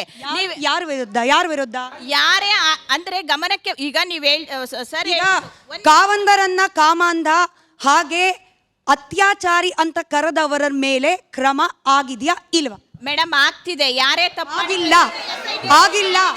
ಮಹೇಶ್ ಶೆಟ್ಟಿ ತಿಮ್ರೋಡಿ ಅವರು ಮುಖ್ಯಮಂತ್ರಿಗಳ ಮೇಲೆ ಆರೋಪ ಮಾಡಿದ ತಕ್ಷಣ ಗೃಹ ಸಚಿವರು ಅರೆಸ್ಟ್ ಹಿಮ್ ಅಂತ ಹೇಳಿದರು. ಅದೇ ಮಾತನ್ನ ಕಾವಂದ್ರ ಮೇಲೆ ಆರೋಪ ಮಾಡಿದಾಗಲೂ ಹೇಳಿದ್ರೆ, ಈಗ ಮುಖ್ಯಮಂತ್ರಿಗಳನ್ನು ರಾಜಕೀಯ ಕಾರಣದಿಂದಾಗಿ ಫಾಲೋಯಿಂಗ್ ಇದೆ, ಕಾವಂತರು ಅದನ್ನು ಮೀರಿ ಫಾಲೋಯಿಂಗ್ ಇದೆ. ಮುಖ್ಯಮಂತ್ರಿಗಳನ್ನು ಸಮರ್ಥಿಸೋರು ಅವರ ಹಿಂಬಾಲಕರು ಸಮರ್ಥಿಸಿದರೆ ಎಲ್ಲ ಪಕ್ಷದ ಹಿಂಬಾಲಕರು ಕೂಡ ಕಾವಂದರನ್ನು ನಂಬ್ತಾರೆ. ಅಂಥವ್ರ ಮೇಲೆ ಆರೋಪ ಮಾಡಿದಾಗ ಅರೆಸ್ಟ್ ಹಿಮ್ ಅಂತ ಯಾಕೆ ಹೇಳಲಿಲ್ಲ? ನಾಳೆ ಸಬೂಬುಗಳು ಸಿಕ್ಕಿ ಯಾರ ಮೇಲೆ ಸಬೂಬು ಸಿಕ್ಕಿದ್ರೂ ಕೂಡ ಕಾನೂನು ಕ್ರಮ ಆಗಲಿ. ನಾವು ಯಾರೂ ಕಾನೂನು ಕ್ರಮಕ್ಕೆ ವಿರುದ್ಧವಾಗಿಲ್ಲ. ಸೌಜನ್ಯ ಹತ್ಯೆಯನ್ನು ಸಮರ್ಥಿಸ್ತಾ ಇಲ್ಲ. ಸೌಜನ್ಯ ಅಪರಾಧಿಗಳಿಗೆ, ಕೊಲೆ ಮಾಡಿದಂಥ ಅಪರಾಧಿಗಳಿಗೆ ಶಿಕ್ಷೆ ಆಗಲಿ. ಸೋಮೋಟೋ ಅನುಮಾನದ ಮೇಲೆ ಡಿಫೇಮ್ ಮಾಡುವ ಅಧಿಕಾರ ನನಗೆ ಕೊಟ್ಟಿಲ್ಲ, ನಿಮಗೂ ಕೊಟ್ಟಿಲ್ಲ. ನಾವು ಪ್ರಶ್ನೆ ಎತ್ತಿದ್ದು ಡಿಫೇಮ್ ಮಾಡ್ತಿರೋದ್ರ ಬಗ್ಗೆ. ತಪ್ಪು ಮಾಡಿದವ್ರಿಗೆ ಶಿಕ್ಷೆ ಆಗಬಾರ್ದು ಅಂತ ನಾವೆಲ್ಲ ಹೇಳಿದ್ದೇವೆ. ಮತ್ತು ಇನ್ನೊಂದು ನೋಡಿ ಹೇಗೆ ಅಂದರೆ, BJP ಸರ್ಕಾರ ಇತ್ತು, ಆಗ ಸಾಕ್ಷಿಗಳೆಲ್ಲ ನಾಶ ಮಾಡಿಬಿಟ್ರು ಅನ್ನುವ ಮಾತನ್ನು ಈಗ ಆರೋಪ ಮಾಡ್ತಿದ್ದಾರೆ. ನೋಡಿ, 6 ವರ್ಷ BJP ಸರ್ಕಾರ 3 ತಿಂಗಳಿತ್ತು. ಸೌಜನ್ಯ ಹತ್ಯೆ ಆಗಿ 3 ತಿಂಗಳಲ್ಲಿ BJP ಸರ್ಕಾರ ಹೋಯಿತು. 6 ವರ್ಷ ಕಾಂಗ್ರೆಸ್ ಸರ್ಕಾರನೇ ಇತ್ತು. ಅದು ಕಂಟಿನ್ಯೂ ಆಗಿ ಸಾಕ್ಷ್ಯಾಧಾರಗಳನ್ನು ಅಂದರೆ ಇದು ಆಧಾರ ಇಲ್ಲದೆ ಅನುಮಾನ ಹುಟ್ಟಾಕ್ತಾರೆ ಅಂದರೆ ಅಂಥವ್ರ ಬಗ್ಗೆನೇ ಇದ್ರ ಬಗ್ಗೆ ನಮಗೆ ಸಂಶಯ ಇರೋದು. ಇದು ಷಡ್ಯಂತ್ರ ಅಂತ ಹೇಳ್ತಾ ಇರೋದು. ಸರ್, ಹಲೋ, ನಮಸ್ಕಾರ. ನನ್ನ ಹೆಸರು ನಾಗೇಂದ್ರ ಅಂತ ಹೇಳಿ. ನಾನು 78-79 ಪತ್ರಕರ್ತ. ಮತ್ತು ಈಗ ನಾನು ಕೇಳೋದೇನು ಅಂತ ಹೇಳಿದ್ರೆ, ನಾನು ಯಾವುದೇ ಒಂದು ಪಕ್ಷಕ್ಕೆ ಸೇರಿದವನಲ್ಲ, ಪಕ್ಷಾತೀತವಾಗಿ ನಾನು ಕೇಳ್ತಾ ಇರೋದು. ಇದರೊಳಗೆ ಈ ಸೌಜನ್ಯ ವಿಚಾರದಲ್ಲಿ ಹೆಚ್ಚು ಕಡಿಮೆ 2 ಪಕ್ಷಗಳು ಅಥವಾ ಯಾವುದೇ ಪಕ್ಷಗಳು, ರಾಜಕೀಯ ಪಕ್ಷಗಳು ಅಲ್ಲಿ ಬೇಳೆ ಬೇಯಿಸ್ಕೊಳ್ಳೋಕ್ಕೆ ರೆಡಿಯಾಗಿ ನಿಂತಿವೆ. ಅದರೊಳಗೆ ಯಾವುದೇ ಅನುಮಾನ ಇಲ್ಲ. ಆದರೆ ನೀವು ಅಂದರೆ BJP ಪಕ್ಷದವರು ಈ ಸೌಜನ್ಯ ಕೇಸ್ ಬಂದಾಗ ಈಗ ಇವರು SIT ರಚನೆ ಮಾಡ್ತಾರಲ್ಲ, ಆಗ ಯಾವುದೋ ಒಬ್ಬ ಯೂಟ್ಯೂಬರ್ ಹೇಳ್ದ ಅಂತ ಹೇಳಿದ ಮಾಡಿರೋದು, ಯೂಟ್ಯೂಬರು ಮತ್ತು ಆ ತಿಮರೋಡಿ ಕೆಲವೊಂದು ವಿಚಾರಗಳನ್ನ ಹೇಳಿದಾಗ ನೀವು ಅದಕ್ಕೆ ಯಾಕೆ ಆವಾಗ ನೀವು ಅಪೋಸ್ ಮಾಡಲಿಲ್ಲ? ಜೊತೆಗೆ SITನವರು ಇವರು ಅಕ್ಸೆಪ್ಟ್ ಮಾಡಿ ಅವ್ರು ತೊಗೊಂಡು ಹೋದಾಗ ಅವ್ರು JCBಲಿ ಅಗದಾಗಲಿ ಬೇರೆ ಮತ್ತು ಯಾರು ಈ ಬುರ್ಡೆ ತೊಗೊಂಡೋಗಿ ಇದು ಮಾಡಿದಾಗಲಿ actually as per the criminal procedure ಅವರು ಮಾಡಬೇಕಾಗಿತ್ತು. ಅವ್ರು ಯಾಕೆ ಅದನ್ನು ಸರ್ಕಾರದವ್ರು ಅಲೋ ಮಾಡಲಿಲ್ಲ? ಅದು ಅವ್ರು ಹಾಗೆ ಬಿಟ್ಟರು. ಅದನ್ನು ನೀವು ಯಾಕೆ ಅಪೋಸ್ ಮಾಡಲಿಲ್ಲ? ಅದನ್ನು ನೀವು ಮೇಜರಾಗಿ ಅಪೋಸ್ ಮಾಡಬೇಕಾಗಿತ್ತು. ನೀವು ಅಂದರೆ ನೀವು ಒಬ್ಬ ವಿರೋಧ ಪಕ್ಷದವರಾಗಿ ಸರಿಯಾಗಿ ನಿರ್ವಹಣೆ ಮಾಡ್ತಿಲ್ಲ ಅಂತಾಗುತ್ತೆ. ನೀವು ಜನಕ್ಕೆ ನೀವು ನ್ಯಾಯ ಕೊಡಬೇಕು, ಯಾವುದೇ ಪಕ್ಷಕ್ಕೆ ನ್ಯಾಯ ಕೊಡೋದಲ್ಲ. ನೀವು ಯಾಕೆ ಅದನ್ನು ಮಾಡಲಿಲ್ಲ? ಅಂದ್ರೆ ಇದನ್ನ ಮತ್ತಷ್ಟು ಮುಂದುವರ್ಸಿ ಕೇಳೋದಾದ್ರೆ, ಬಿಜೆಪಿಯ ರಿಯಾಕ್ಷನ್ ಕೂಡ ಲೇಟ್ ರಿಯಾಕ್ಷನ್ ಆಗೋಯ್ತು. ನಿಮಗೂ ಕೂಡ ಅನುಮಾನ ಆಯ್ತು ಬಗಿತಿರುವ ಗುಂಡಿಗಳಲ್ಲಿ ಬುರುಡೆ ಆಚೆ ಬರಬಹುದು ಅಂತ ಹೇಳಿ. ಯಾವಾಗ 13ನೇ ಸ್ಪಾಟ್ ದಾಟ್ ಹೋಯ್ತು, ಆಮೇಲೆ ನಿಮಗೆ ವಿಶ್ವಾಸ ಬಂತು ನಾವು ಇನ್ನೂ ಇಲ್ಲಿ ಧರ್ಮ ರಾಜಕೀಯ ಮಾಡಬಹುದು ಅಂತ ಹೇಳಿ. ಒಂದು ಯಾರ ಬಗ್ಗೆ ನೀವೇನು ಹೇಳ್ತೀರೋ ಗೊತ್ತಿಲ್ಲ. SIT ರಚನೆ ಆಗೋಕ್ಕೆ ಮುಂಚೆನೇ ನಾನು ಧರ್ಮಾಧಿಕಾರಿಗಳನ್ನು, ಧರ್ಮಸ್ಥಳವನ್ನು ಸಮರ್ಥಿಸಿ ಮಾತಾಡಿದೆ. 300ಕ್ಕೂ ಹೆಚ್ಚು ಕಾಮೆಂಟ್ಸು. ನಿನಗೆ ಹೆಂಡ್ತಿ ಇಲ್ವಾ, ನಿನಗೆ ಮಗಳಿಲ್ವಾ, ನಿನ್ನ ಹೆಂಡ್ತಿಗೆ ಹಿಂಗಾಗಿದ್ದರೆ, ನಿನ್ನ ಮಗಳಿಗೆ ಹಿಂಗಾಗಿದ್ದರೆ ಅನ್ನುವ ಕಾಮೆಂಟ್ಸ್ಗಳನ್ನು ಹಾಕಿ ನನ್ನನ್ನು ನಾನು ಏನೋ ಅಪರಾಧ ಮಾಡಿದವ್ರ ಪರ ನಿಂತುಬಿಟ್ಟಿದ್ದೀನಿ ಅನ್ನೋ ಥರ ಗ್ಯಾಂಗ್ ರೇಪ್ ನನ್ನ ಮೇಲೆ ಮಾಡಿದರು. ಸೋಷಿಯಲ್ ಮೀಡಿಯಾದ ಮೂಲಕ ಗ್ಯಾಂಗ್ ರೇಪ್ನ ನನ್ನ ಮೇಲೆ ಮಾಡಿದ್ರು, ನನ್ನ ವ್ಯಕ್ತಿತ್ವದ ಮೇಲೆ ಮಾಡಿದ್ರು. ಈಗಲೂ ನಿಮಗೆ ಲಭ್ಯ ಇದೆ. ನಾನು ಸ್ಟೇಟ್ಮೆಂಟ್ ಕೊಟ್ಟಾಗ SIT ರಚನೆ ಆಗಿರಲಿಲ್ಲ. ನಾನು BJPಯವನಲ್ವಾ, ನಾನು BJP ಲೀಡರ್ ಅಲ್ವಾ, ನಾನು ಹೇಳಿಕೆ ಕೊಟ್ಟಿದ್ದೀನಿ. ನಾವು ಅದನ್ನೆಲ್ಲ ಅವತ್ತೂ ಹೇಳಿದ್ದೀವಿ. ಯಡಿಯೂರಪ್ಪನವ್ರು ಸ್ಟೇಟ್ಮೆಂಟ್ ಕೊಟ್ಟಿದ್ದಾರೆ, ಅಶೋಕರ್ ಸ್ಟೇಟ್ಮೆಂಟ್ ಕೊಟ್ಟಿದ್ದಾರೆ. ಗುಂಡಿ ಸಿಗದೇ ಇದ್ದಾಗ ಮಾತಾಡಿದ್ದು ನಾವಲ್ಲ, ನಂಬಿಕೆ ಮೇಲೆ ಮಾತಾಡಿದ್ವಿ, ಅನುಭವದ ಮೇಲೆ ಮಾತಾಡಿದ್ವಿ. ಧರ್ಮಸ್ಥಳದ ಮೇಲಿನ ನಂಬಿಕೆ, ಧರ್ಮಾಧಿಕಾರಿಗಳನ್ನು ಹತ್ತಿರದಿಂದ ನೋಡಿದಂಥ ಅನುಭವದ ಮೇಲೆ ಸಮರ್ಥನೆ ಮಾಡಿದ್ವಿ. ಗುಂಡಿಲೇನು ಸಿಗದೇ ಇದ್ದಾಗ ಮಾತಾಡಿದವರು ಭಾಳ ಜನ ಇದ್ದಾರೆ. ನಾವು ಆ ಸಾಲಿಗೆ ಸೇರಿಲ್ಲ. ಸರ್, ನಿಮ್ಮ ಕ್ಷೇತ್ರದಲ್ಲಿ ಮಾತ್ರ ನೀವು ಮುಸ್ಲಿಂ ಕಾರ್ಯಕ್ರಮಕ್ಕೆ ಹೋಗ್ತೀರಾ, ಮತ್ತು ಕ್ರಿಶ್ಚಿಯನ್ ಕಾರ್ಯಕ್ರಮಕ್ಕೆ ಹೋಗ್ತೀರಾ, ಹಿಂದೂ ಇದಕ್ಕೆ ಹೋಗ್ತೀರಾ. ಬೇರೆ ಕಡೆ ಮಾತ್ರ ಯಾಕೆ ಈ ಧರ್ಮ ತೊಗೊಂಡು ಬಂದು ಕಿಚ್ಚು ಹಚ್ಚಿಸ್ತೀರಾ? ನಾನು ರಾಜಕಾರಣಕ್ಕೆ ಬಂದಾಗ ನಮ್ಮ ದೇಶದಲ್ಲಿ MP ಇದ್ದಿದ್ದು 2 ಜನ. ಒಬ್ಬರು ಆಂಧ್ರ ಪ್ರದೇಶದವರು, ಒಬ್ಬರು ಗುಜರಾತ್ನವರು. ಕರ್ನಾಟಕದವ್ರು ಯಾರೂ ಇರಲಿಲ್ಲ. ಇಡೀ ದೇಶದಲ್ಲಿ 2 ಜನ. ನಾ ರಾಜಕಾರಣಕ್ಕೆ ಬಂದಾಗ ನಮ್ಮ ಪಾರ್ಟಿ ಕರ್ನಾಟಕದಲ್ಲಿ MLA ಇದ್ದಿದ್ದು ಒಬ್ಬರು. ಯಾವ ಪಂಚಾಯತಿಲೂ ಅಧಿಕಾರದಲ್ಲಿರಲಿಲ್ಲ.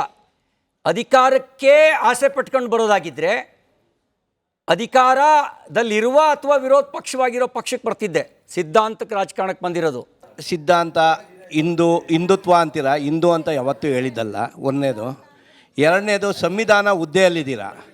ಜಿಲ್ಲಾಧಿಕಾರಿಗೂ ದಂಡಾಧಿಕಾರಿಗೂ ವ್ಯತ್ಯಾಸ ಏನಿದೆ? ಜಿಲ್ಲಾಧಿಕಾರಿ ಮುಂದೆನೇ ಸೌಜನ್ಯ ಕೇಸ್ನ ಮುಂದೆ ಎಲ್ಲ ಮಾಡಿದ್ರು.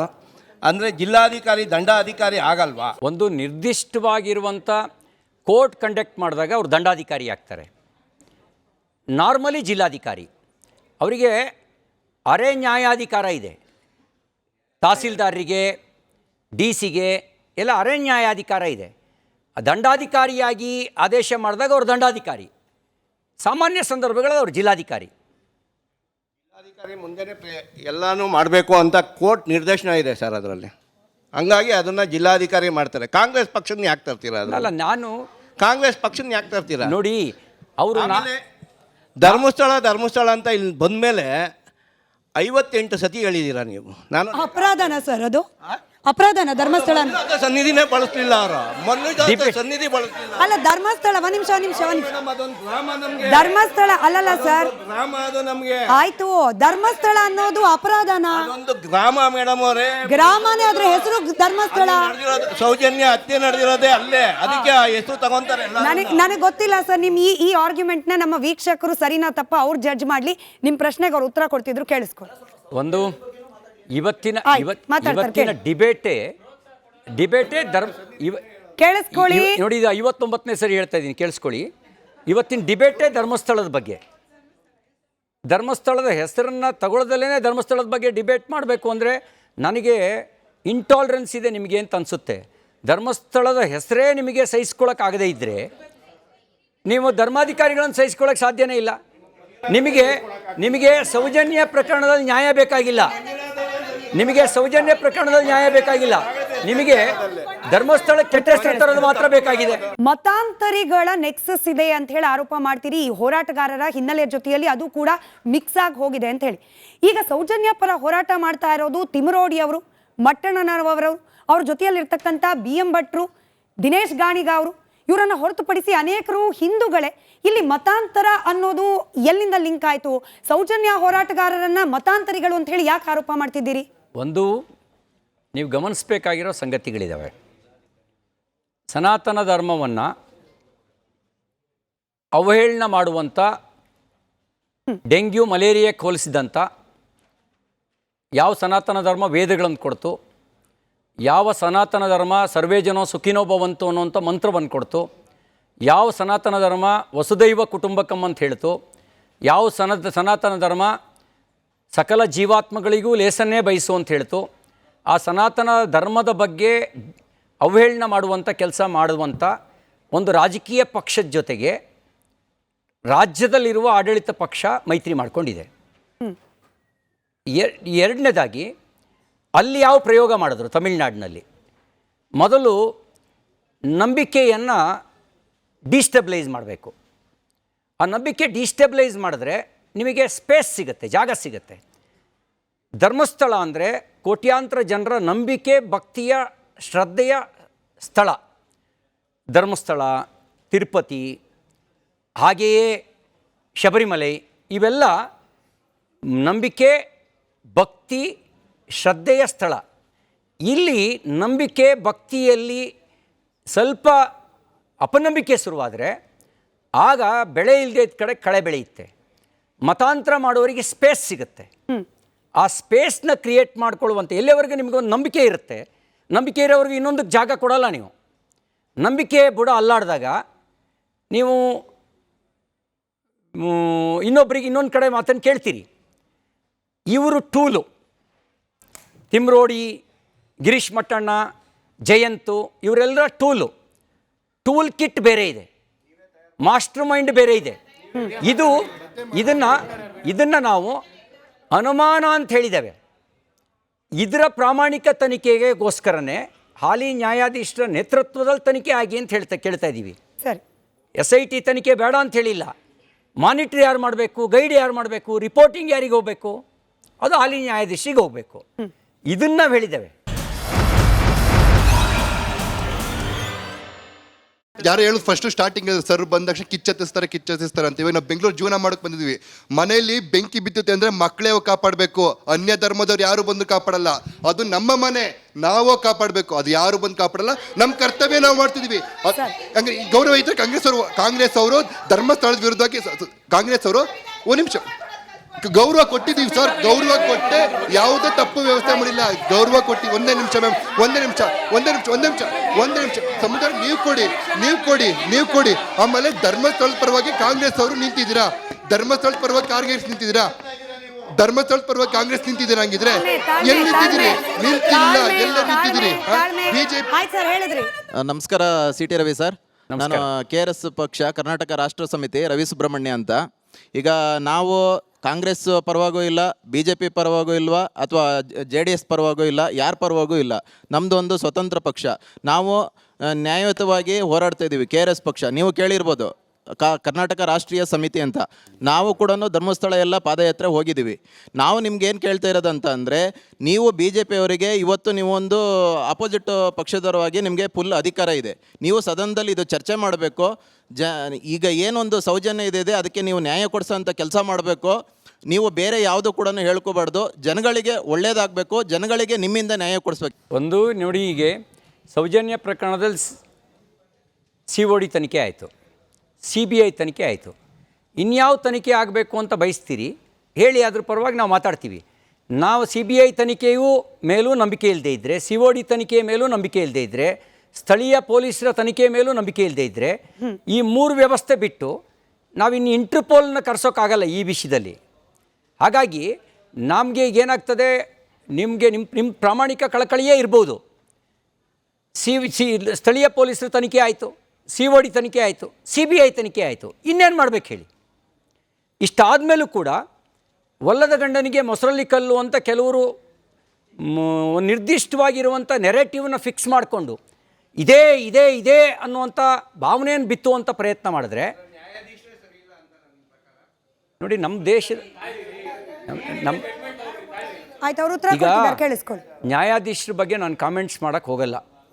ಭಾರತದ ನ್ಯಾಯಾಂಗ ವ್ಯವಸ್ಥೆಯ ಒಂದು ಅಲಿಖಿತ ನಿಯಮ ಏನು ಅಂತಂದರೆ 100 ಜನ ಅಪರಾಧಿಗಳು ತಪ್ಪಿಸ್ಕೊಂಡ್ರು ಒಬ್ಬ ನಿರಪರಾಧಿಗೆ ಶಿಕ್ಷೆ ಆಗಬಾರ್ದು ಅನ್ನೋದು ಒಂದು ಅಲಿಖಿತ ನಿಯಮ.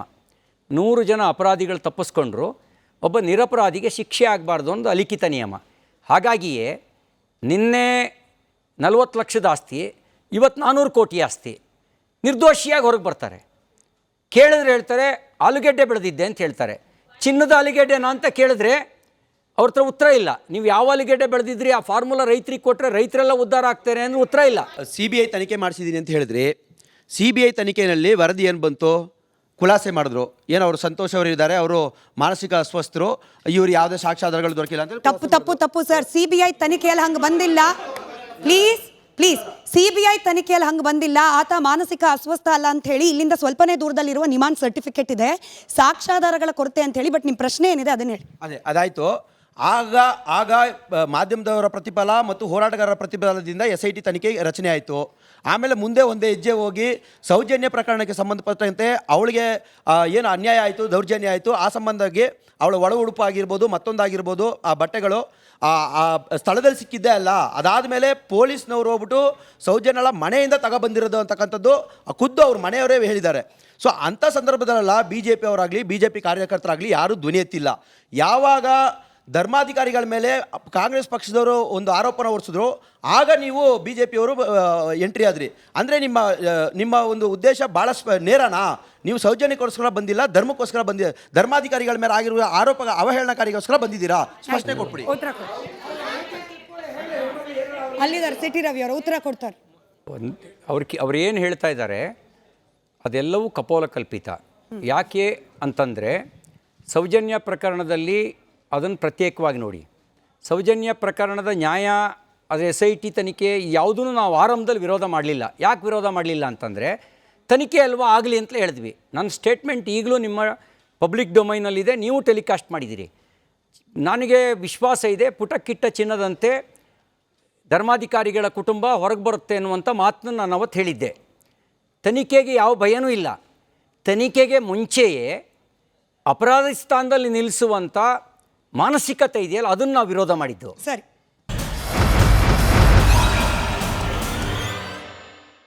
ಸರ್, 1972ರಿಂದ ನಮ್ಮ ಕಾವಂದರು 12,900, ನಾನು ಕಾಂಗ್ರೆಸ್ ಮಹಿಳಾ ಕಾರ್ಯಕರ್ತರಿಗೆ ಹೇಳಕ್ಕೆ ಇಷ್ಟಪಡ್ತೀನಿ, ಕಾಮಾಂಧ್ರು ಅಂತ ಹೇಳಿದಾಗ ಇವರು ಇಂದು ಅವರು ಸಮಾಜ ಪರಿವರ್ತನೆ ಮಾಡಲು ಹೊರಟಂತಹ ಕಾವಾಂಧರಿಗೆ 12,900 ಮದುವೆ ಮಾಡಿಸಿದ್ದಾರೆ ಸರ್. ಅದರಲ್ಲಿ 40% ದಲಿತರೇ ಇದ್ರು ಸರ್. ಅವ್ರು ಯಾವುದೇ ಸಮಾಜದಲ್ಲಿ ಅವರು ಇವರು ಅಂತ ಏನು ಮಾಡಿಲ್ಲ. ನಾವು ಚಿಕ್ಕದ್ರಿಂದ ಧರ್ಮಸ್ಥಳನ ನೋಡ್ಕೊಂಡು ಬಂದಿದ್ದೀವಿ. ಅಲ್ಲೊಂದು ಸಣ್ಣ ಕಲ್ ತರಬೇಕಾದ್ರೂ ನಮ್ಮ ಮನೋಭಾವನೆಗೆ ಧಕ್ಕೆ ಆಗುತ್ತೆ ಅಂತ ನಮ್ಮ ತಂದೆ ತಾಯಿಗಳು ಹೇಳ್ಕೊಟ್ಟಿದ್ದಾರೆ. ಇಂಥ ಧರ್ಮಸ್ಥಳನ ನಿಂದನೆ ಮಾಡಿದಾಗ ಇಲ್ಲಿರುವಂಥ ಯಾರೇ ಹಿಂದೂಗಳು, ಕಾಂಗ್ರೆಸ್ ಹಿಂದೂ ವಾಟ್ ಎವರ್ ಯಾರೂ ಮಾತಾಡದೆ ಸೌಜನ್ಯ ಹೆಸರಲ್ಲಿ ದೊಡ್ಡ ಷಡ್ಯಂತ್ರ ಮಾಡಿ ಆ ಧರ್ಮಸ್ಥಳವನ್ನ ಮುಜರಾಯಿ ಇಲಾಖೆ ಒಳಪಡಿಸ್ಕೋಬೇಕು ಅಂತ ಇದು ಕಾಂಗ್ರೆಸ್ನವರ ಕುತಂತ್ರ ಅಂತ ಹೇಳಕ್ಕೆ ಇಷ್ಟಪಡ್ತಾರೆ. ಕಾವಂದ್ರ ಮೇಲೆ ಆರೋಪ ಬಂತು ಅಂತ ಹೇಳಿದಾಗ ಕಾಂಗ್ರೆಸ್ ಪ್ರತಿಕ್ರಿಯೆ ನೀಡಿಲ್ಲ. ಕಾಂಗ್ರೆಸ್ ಯಾವತ್ತು ನ್ಯಾಯದ ಪರ, ಅವ್ರ ಪ್ರಕಾರ ಸಿಟಿ ರವಿ ಅವ್ರು ಹೇಳೋ ಪ್ರಕಾರ ಸಿದ್ಧಾಂತ ಆಗಲಿ ಧರ್ಮ ಆಗಲಿ ಯಾವುದೂ ನೋಡಲಿಲ್ಲ.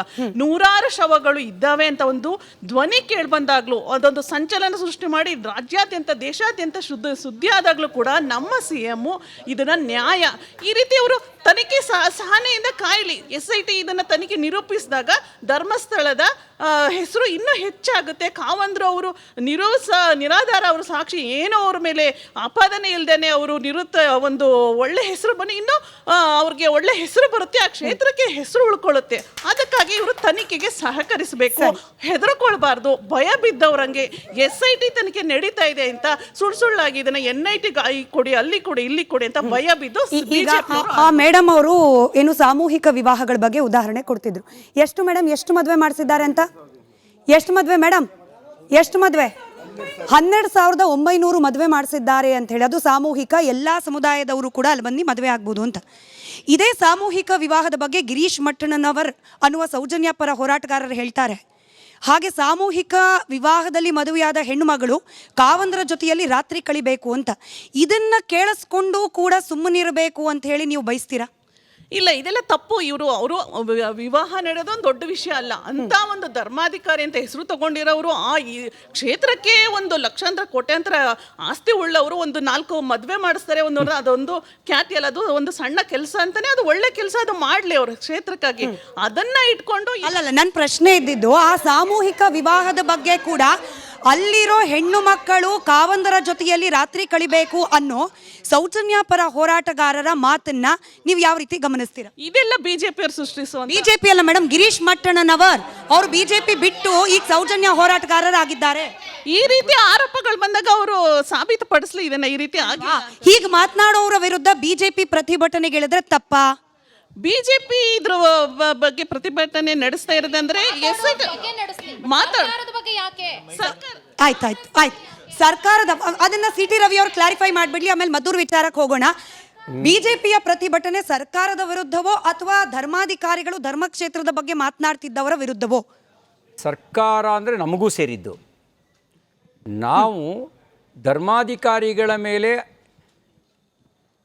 ಆಧಾರ ಇಲ್ಲದೆ ಆರೋಪ ಮಾಡಿದ್ರ ವಿರುದ್ಧ ಧ್ವನಿ ಎತ್ತಿದ್ದೇವೆ. ನೋಡಿ, ಇಷ್ಟೆಲ್ಲ ಮುಜುಗರವನ್ನು ಅನುಭವಿಸಬೇಕಾಗಿರಲಿಲ್ಲ ಸರ್ಕಾರ.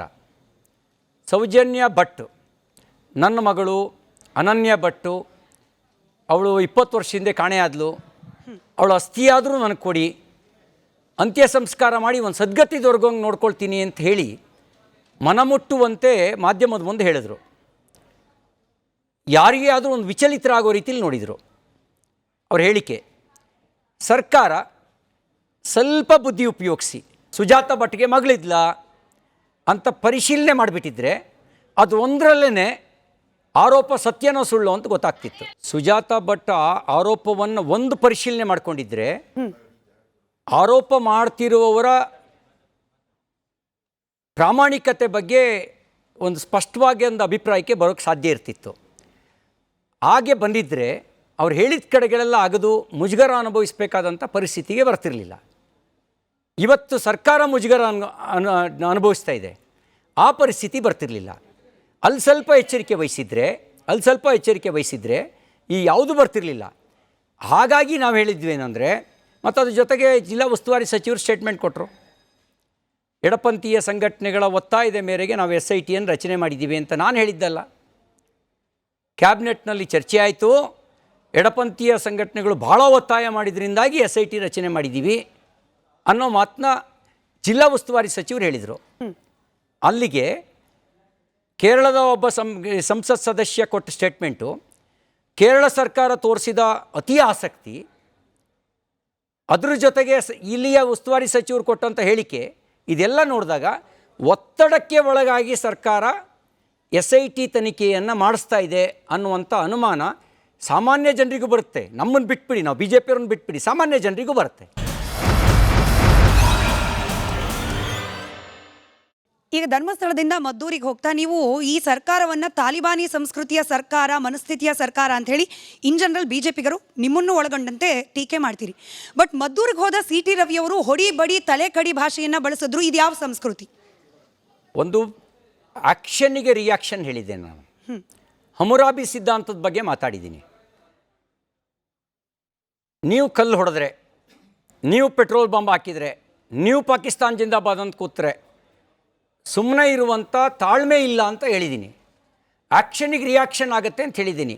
ನೀವು ತೊಡೆ ತಟ್ಟಿದರೆ ತೊಡೆ ಮುಡಿಯೋಕ್ಕೂ ಬರುತ್ತೆ ಅಂತ ಹೇಳಿ ಮುಂದಿನ ಪದವನ್ನು ಉಪಯೋಗಿಸಿದ್ದೇನೆ. ಇದು ಆಕ್ಷನಿಗೆ ರಿಯಾಕ್ಷನ್ನು. ಭಾರತ್ ಮಾತಾ ಕಿ ಜೈ ಅನ್ನೋರ ಬಗ್ಗೆ ಅಲ್ಲ, ನಾವೆಲ್ಲ ಒಂದೇನೋರ ಬಗ್ಗೆ ಅಲ್ಲ. ಈ ನೆಲದ ಅನ್ನ ತಿಂದು ಪಾಕಿಸ್ತಾನ್ ಜಿಂದಾಬಾದ್ ಅನ್ನುವಂಥ ಕುನ್ನಿಗಳನ್ನು ಹುಚ್ಚು ನಾಯಿ ಬಡ್ದಂಗೆ ಬಡಿಬೇಕು. ಬಟ್ ಬಿಜೆಪಿಗರು ಇಲ್ಲೂ ಕೂಡ ಧರ್ಮ ರಾಜಕಾರಣ ಮಾಡ್ಲಿಕ್ಕೆ ಬಂದ್ರು. ಹಿಂದಿನ ದಿನ ಗಲಾಟೆ ಆಯಿತು, ಅದನ್ನು ಸ್ಥಳೀಯ ಪೊಲೀಸರು ಮ್ಯಾನೇಜ್ ಮಾಡಿದ್ರು. ಆದರೆ ಮಾರನೇ ದಿನ 3-4 ಪೊಲೀಸ್ ಹೆಚ್ಚುವರಿಯಾಗಿ ಪಡೆಗಳನ್ನು ನಿಯೋಜನೆ ಮಾಡೋ ರೀತಿಯಲ್ಲಿ ಅಲ್ಲಿ ಬಂದ್ ಮಾಡಿಸಿ ಬಡ ವ್ಯಾಪಾರಿಗಳಿಗೆ ತೊಂದರೆ ಆಗೋ ರೀತಿಯಲ್ಲಿ ಮಾಡಿದ್ದು ಬಿಜೆಪಿಗರು ಆರೋಪ ಮಾಡ್ತಾ ಇರೋದು ಜಿಲ್ಲಾ ಉಸ್ತುವಾರಿ ಸಚಿವರು. ನೀವು ಹಿಂದೂ ಸಮಾಜಕ್ಕೆ ಕೃತಜ್ಞತೆ ವ್ಯಕ್ತಪಡಿಸ್ಬೇಕು, ಧನ್ಯವಾದ ಹೇಳಬೇಕು. ಯಾಕೆ ಅಂದರೆ DJ ಹಳ್ಳಿ KJ ಹಳ್ಳಿ ಥರ ಮನೆಯನ್ನು ಸುಡಲಿಲ್ಲ, ಅಂಗಡಿಗೆ ಬೆಂಕಿ ಹಾಕಲಿಲ್ಲ, ವಾಹನಗಳನ್ನು ಸುಡಲಿಲ್ಲ, ಪೊಲೀಸ್ ಸ್ಟೇಷನ್ ಸುಡಲಿಲ್ಲ. ನಾವು ಎಷ್ಟು ಶಾಂತಿಯುತವಾಗಿ ನಡ್ಕೊಂಡಿದ್ದೀವಿ ಅಂತ ಯೋಚನೆ ಮಾಡಿ. ಇದೇ ಅನ್ಯಮತೀಯರಾಗಿದ್ದರೆ, ಅವರಿಗೇನಾದ್ರು ಅಪಮಾನ ಆಗಿದ್ದರೆ, ಅವ್ರ ಮತಗ್ರಂಥಗಳಿಗೆ ಅಪಮಾನ ಆಗಿದ್ದರೆ, ಅವರ ಪ್ರವಾದಿನೋ ಅವ್ರ ದೇವರನ್ನೋ ನಿಂದನೆ ಮಾಡಿದರೆ ಊರಿಗೆ ಬೆಂಕಿ ಹಾಕಿರೋರು. ಸರಿ, ನೀವು ಪೊಲೀಸ್ ಸ್ಟೇಷನ್ಗೆ ಬೆಂಕಿ ಹಾಕಲಿಲ್ಲ, ಸಮಾಜದಲ್ಲಿ ಬೆಂಕಿ ಹಾಕಲಿಲ್ಲ, ಆದರೆ ಜನರ ಮನಸ್ಸಿನಲ್ಲಿ, ಜನರ ಮಾನಸಿಕತೆಯಲ್ಲಿ ಬೆಂಕಿ ಹಚ್ಚೋ ಪ್ರಯತ್ನವನ್ನು ಬಿಜೆಪಿಗರು ಮಾಡ್ತಿದ್ದಾರೆ. ಕರಾವಳಿ ಆದ ನಂತರದಲ್ಲಿ ಮಂಡ್ಯದ ಕೋಮು ಸೌಹಾರ್ದವನ್ನು ಕದನೋ ಪ್ರಯತ್ನವನ್ನು ವ್ಯವಸ್ಥಿತವಾಗಿ ಬಿಜೆಪಿ ಮಾಡ್ತಾ ಇದೆ. ಇದಕ್ಕೆ JDSನದ್ದು ಸಾಥ್. ನಾಗಮಂಗಲದಲ್ಲಿ ಗಣಪತಿ ಮೆರವಣಿಗೆ ಮೇಲೆ ಪೆಟ್ರೋಲ್ ಬಾಂಬ್ ಹಾಕಿದರು, ಮಸೀದಿಯಿಂದ ಪೆಟ್ರೋಲ್ ಬಾಂಬ್ ಹಾಕಿದರು. ನಾವು ಕಾರಣನಾ? ಮದ್ದೂರಿನಲ್ಲಿ ಮಸೀದಿಯಿಂದ ಕಲ್ತೂರಾಟ ಮಾಡಿದ್ರು, ನಾವು ಕಾರಣನಾ? ಮುಸಲ್ಮಾನು ಮುಖಂಡರುಗಳು ಒಪ್ಕೊಂಡ್ರು, ನಮ್ಮ ಕಡೆಯಿಂದ ತಪ್ಪಾಗಿದೆ ಕ್ಷಮಿಸಿ, ಸಾರ್ವಜನಿಕವಾಗಿ ಕೇಳಿದ ಕ್ಷಮಾಪಣೆ. BJP ಕಾರಣನಾ? ಈ ರೀತಿ BJPಯ ಮೇಲೆ ಆರೋಪ ಮಾಡೋದ್ರ ಮೂಲಕ ಇಡೀ ಅಪರಾಧದ ತನಿಖೆಯನ್ನು ದಿಕ್ತಪ್ಪಿಸುವ ಷಡ್ಯಂತ್ರ. ಹೀಗೆ ಹೇಳೋದ್ರ ಮೂಲಕ ಸಾಗರದಲ್ಲಿ 4 ವರ್ಷದ 5 ವರ್ಷದ ಮಕ್ಕಳು, ನಾವು ಭಾವಿಸ್ತೇವೆ ಮಕ್ಕಳು ದೇವರಿದ್ದಂಗೆ ಅಂಥೇಳಿ, ಮಣ್ಣಿನ ಮುದ್ದೆ ಇದ್ದಂಗೆ, ಯಾವ ಆಕಾರಕ್ಕೆ ಬೇಕಾದ್ರೂ ಅವ್ರನ್ನ ತಿದ್ದಬೋದು ಅಂತ ಹೇಳಿ ನಾವು ಭಾವಿಸ್ತೇವೆ. ಮಕ್ಕಳಿಗೆ ಗಣೇಶನ ಮೆರವಣಿಗೆ ಹೋಗ್ಬೇಕಾದ್ರೆ ಉಗಿಬೇಕು ಅನ್ನೋದನ್ನು ಯಾರು ತುಂಬಿದ್ದು ತಲೆಗೆ? ಅವ್ರ ಮನೇಲಿ ತುಂಬಿದ್ರಾ ಅಥವಾ ಮದ್ರಸೆಗಳಲ್ಲಿ ತುಂಬಿದ್ರಾ? ಯಾಕೆ ಹಂಗೆ ಮಾಡಿದ್ರು? ಯಾಕೆ ಅದನ್ನು ಆ ರೀತಿ ಭಾವನೆ ಬಂತವರಿಗೆ? ನೀವು ಪ್ರಶ್ನಿಸಬೇಕಾಗಿರೋದು BJPನಲ್ಲ. ಈ ಕಲ್ತೂರಾಟ ಆಗಲಿಲ್ಲ ಅಂತ ಇಟ್ಕೊಳ್ಳಿ, ಮದ್ದೂರಿಗೆ ಹೋಗ್ತಿದ್ನಾ ನಾನು? ವಿಜೇಂದ್ರ ಬರ್ತಿದ್ರಾ? ಅಶೋಕ್ ಬರ್ತಿದ್ರಾ? ಯಾರು ಹೋಗ್ತಿದ್ರು? ಯಾರಿಗೆ ಹೇಳ್ತಾ ಇದ್ದೀರಿ ಪಾಠನ? ಹಿಂದುತ್ವ ಅನ್ನೋ ಐಡಿಯಾಲಜಿಯನ್ನು ಬಲವಂತವಾಗಿ ತುರ್ಕೋ ಪ್ರಯತ್ನವನ್ನು ಹಳೆ ಮೈಸೂರು ಭಾಗದಲ್ಲಿ ಬಿಜೆಪಿ ಡೆಲಿಬರೇಟ್ ಆಗಿ ಮಾಡ್ತಿದೆ. ಉರಿಗೌಡ ನಂಜೇಗೌಡ ಅಂತಂದ್ರಿ, ಅದಾದ ನಂತರದಲ್ಲಿ ನಾಗಮಂಗಲ, ಅಲ್ಲೂ ಕೂಡ ಪೊಲೀಸ್ ಇಲಾಖೆ ಮ್ಯಾನೇಜ್ ಮಾಡಬಹುದಾಗಿದ್ದ ಪ್ರಕರಣವನ್ನು ಹೋರಾಟದ ಸ್ವರೂಪ ಕೊಟ್ರಿ, ಭಾಗವಧ್ವಜ ಹಿಡ್ಕೊಂಡು ಹೋದ್ರಿ. ಹಾಗೆ ಶ್ರೀರಂಗಪಟ್ಟಣದ ಮಸೀದಿ, ಅಲ್ಲೊಂದು ವಿವಾದವನ್ನು ಹುಡುಕಿದ್ರಿ. ಹಳೆ ಮೈಸೂರು ಭಾಗ ಇದೀಗ ಕರಾವಳಿ ರೀತಿಯಲ್ಲಿ ಹೊಸದೊಂದು ಹಿಂದುತ್ವದ ಲ್ಯಾಬೊರೇಟರಿ ಆಗಿದೆ ಬಿಜೆಪಿ ಪಕ್ಷಕ್ಕೆ. ಇಡೀ ಭಾರತವೇ ಹಿಂದುತ್ವದ ಪ್ರಯೋಗಶಾಲೆ. ನೀವು ಅಂದ್ಕೊಂಡ ರೀತಿಯಲ್ಲ. ನಿರಂತರ ನಾವೇನು ಒಂದು ಪುಸ್ತಕಕ್ಕೆ ಕಟ್ಟಿಬಿದ್ದವರಲ್ಲ. ಭೂಮಿ ಚಪ್ಪಟಾಗಿದೆ ಅಂತ ಹೇಳಿದ್ರೆ ಅದೇ ಸರಿ ಅಂತ ಮೊಂಡುವಾದ ಮಾಡೋರಲ್ಲ. ಕಾಲಕ್ಕೆ ಬದಲಾಗದೇ ಹಿಂದುತ್ವ. ಹಿಂದುತ್ವ ಅಂದ್ರೆ ಏನು ತಿಳ್ಕೊಂಡಿದ್ದೀರಿ? ಸರ್ವಮತ ಸಹಬಾಳ್ವೆ ಅನ್ನೋದು ಹಿಂದುತ್ವಗಳ ಬ್ಲಡ್ಡಲ್ಲಿದೆ. ಹಾಗಾಗಿ ಇಲ್ಲಿ ಸಹಬಾಳ್ವೆ ಇದೆ. ಇಲ್ಲಿ ಸಹಬಾಳ್ವೆ ಇದೆ ಅಂತಂದರೆ ಅದೊಂದು ರಾಜಕೀಯ ಸಿದ್ಧಾಂತದ ಕಾರಣಕ್ಕಲ್ಲ, ಹಿಂದೂ ಸಿದ್ಧಾಂತದ ಕಾರಣಕ್ಕೆ ಸಹಬಾಳ್ವೆ ಇದೆ. ದೇವನೊಬ್ಬ ನಾಮ ಹಲವು ಅನ್ನುವಂಥ ತತ್ವ ಇರೋ ಕಾರಣಕ್ಕೆ ಇಲ್ಲಿ ಮಸೀದಿನೂ ಇದೆ, ಚರ್ಚು ಇದೆ. CT ರವಿ ಅವರಂತ ಒಳ್ಳೆ ಹೆಸರಿದೆ ನಿಮಗೆ. ನೀವು ಬೆಂಕಿ ರವಿ ಆಗಬೇಡಿ ಸರ್ ದಯವಿಟ್ಟು. ಏನಕ್ಕಂದರೆ ನೀವು ಹೋಗೋ ಕಡೆ ಎಲ್ಲ ಬೆಂಕಿ ಆಗ್ತಾ ಇದ್ರೆ ನೀವು ಕೊಟ್ಟಿರೋ ಒಂದು ಸ್ಟೇಟ್ಮೆಂಟಿಂದ ಜನರಲ್ಲಿ ಬೆಂಕಿನೇ ಬಿದ್ದಿರೋದಲ್ಲಿ. ದಯವಿಟ್ಟು ನೀವು ಎಲ್ಲಾದರೂ ಹೋದರೆ ಒಂದು 4 ಜನಕ್ಕೆ ಒಳ್ಳೆ ಆಗೋ ಥರ ಮಾತಾಡಿ, ಬೆಂಕಿ ಇಕ್ಕೋ ಥರ ಮಾತಾಡಬೇಡಿ. ಇನ್ನೊಂದು, ನೀವು ಪದೇ ಮಸೀದಿ ಮಸೀದಿ ಮಸೀದಿ ಅಂತ ಹೇಳ್ತಾ ಇರ್ತಲ್ಲ, ಮದ್ರಸದಲ್ಲಿ ಹೇಳ್ಕೊಡ್ತಾರಂತ. ಯಾವ ಮದ್ರಸೆಗೆ ಹೋಗಿ ನೀವು ನೋಡಿದ್ದೀರಾ ಸರ್ ಹೇಳ್ಕೊಡೋದೆಲ್ಲ? ಇನ್ನೊಂದು, ಪಾಕಿಸ್ತಾನ್ ಜಿಂದಾಬಾದ್ ಅಂತವ್ರಿಗೆ ನೀವು ಕಳಿಸ್ಬೇಕು ಅಂತ ಇದ್ದೀರಾ, ಅಂಥವ್ರ ಜೊತೆಲೇನೆ ಕೂತ್ಕೊಂಡು ಊಟ ಮಾಡ್ತೀರಾ. ಯಾರು ವಿಧಾನಸೌಧದಲ್ಲಿ ಪಾಕಿಸ್ತಾನ್ ಜಿಂದಾಬಾದ್ ಅಂತ ಹೇಳಿದ್ರು ಅವ್ರ ಜೊತೆಲೇನೆ ಕೂತ್ಕೊಂಡು ನೀವು ಊಟನೂ ಮಾಡಿದ್ದೀರಾ, ಫೋಟೋಗಳು ಬಂದಿದೆ. ದಯವಿಟ್ಟು ನೀವು ಕ್ಯಾಮ್ರಾ ಮುಂದೆ ಕ್ಯಾಮ್ರಾ ಆಫ್ ಆದ್ರೆ ಒಂಥರ ನಡ್ಕೊಂಡ್ಬೇಡಿ ಸರ್ ದಯವಿಟ್ಟು. ಪಾಕಿಸ್ತಾನ್ ಜಿಂದಾಬಾದ್ ಅಂದಿದ್ದು ಯಾರು ಸರ್? ನಾಸಿರ್ ಅವರ?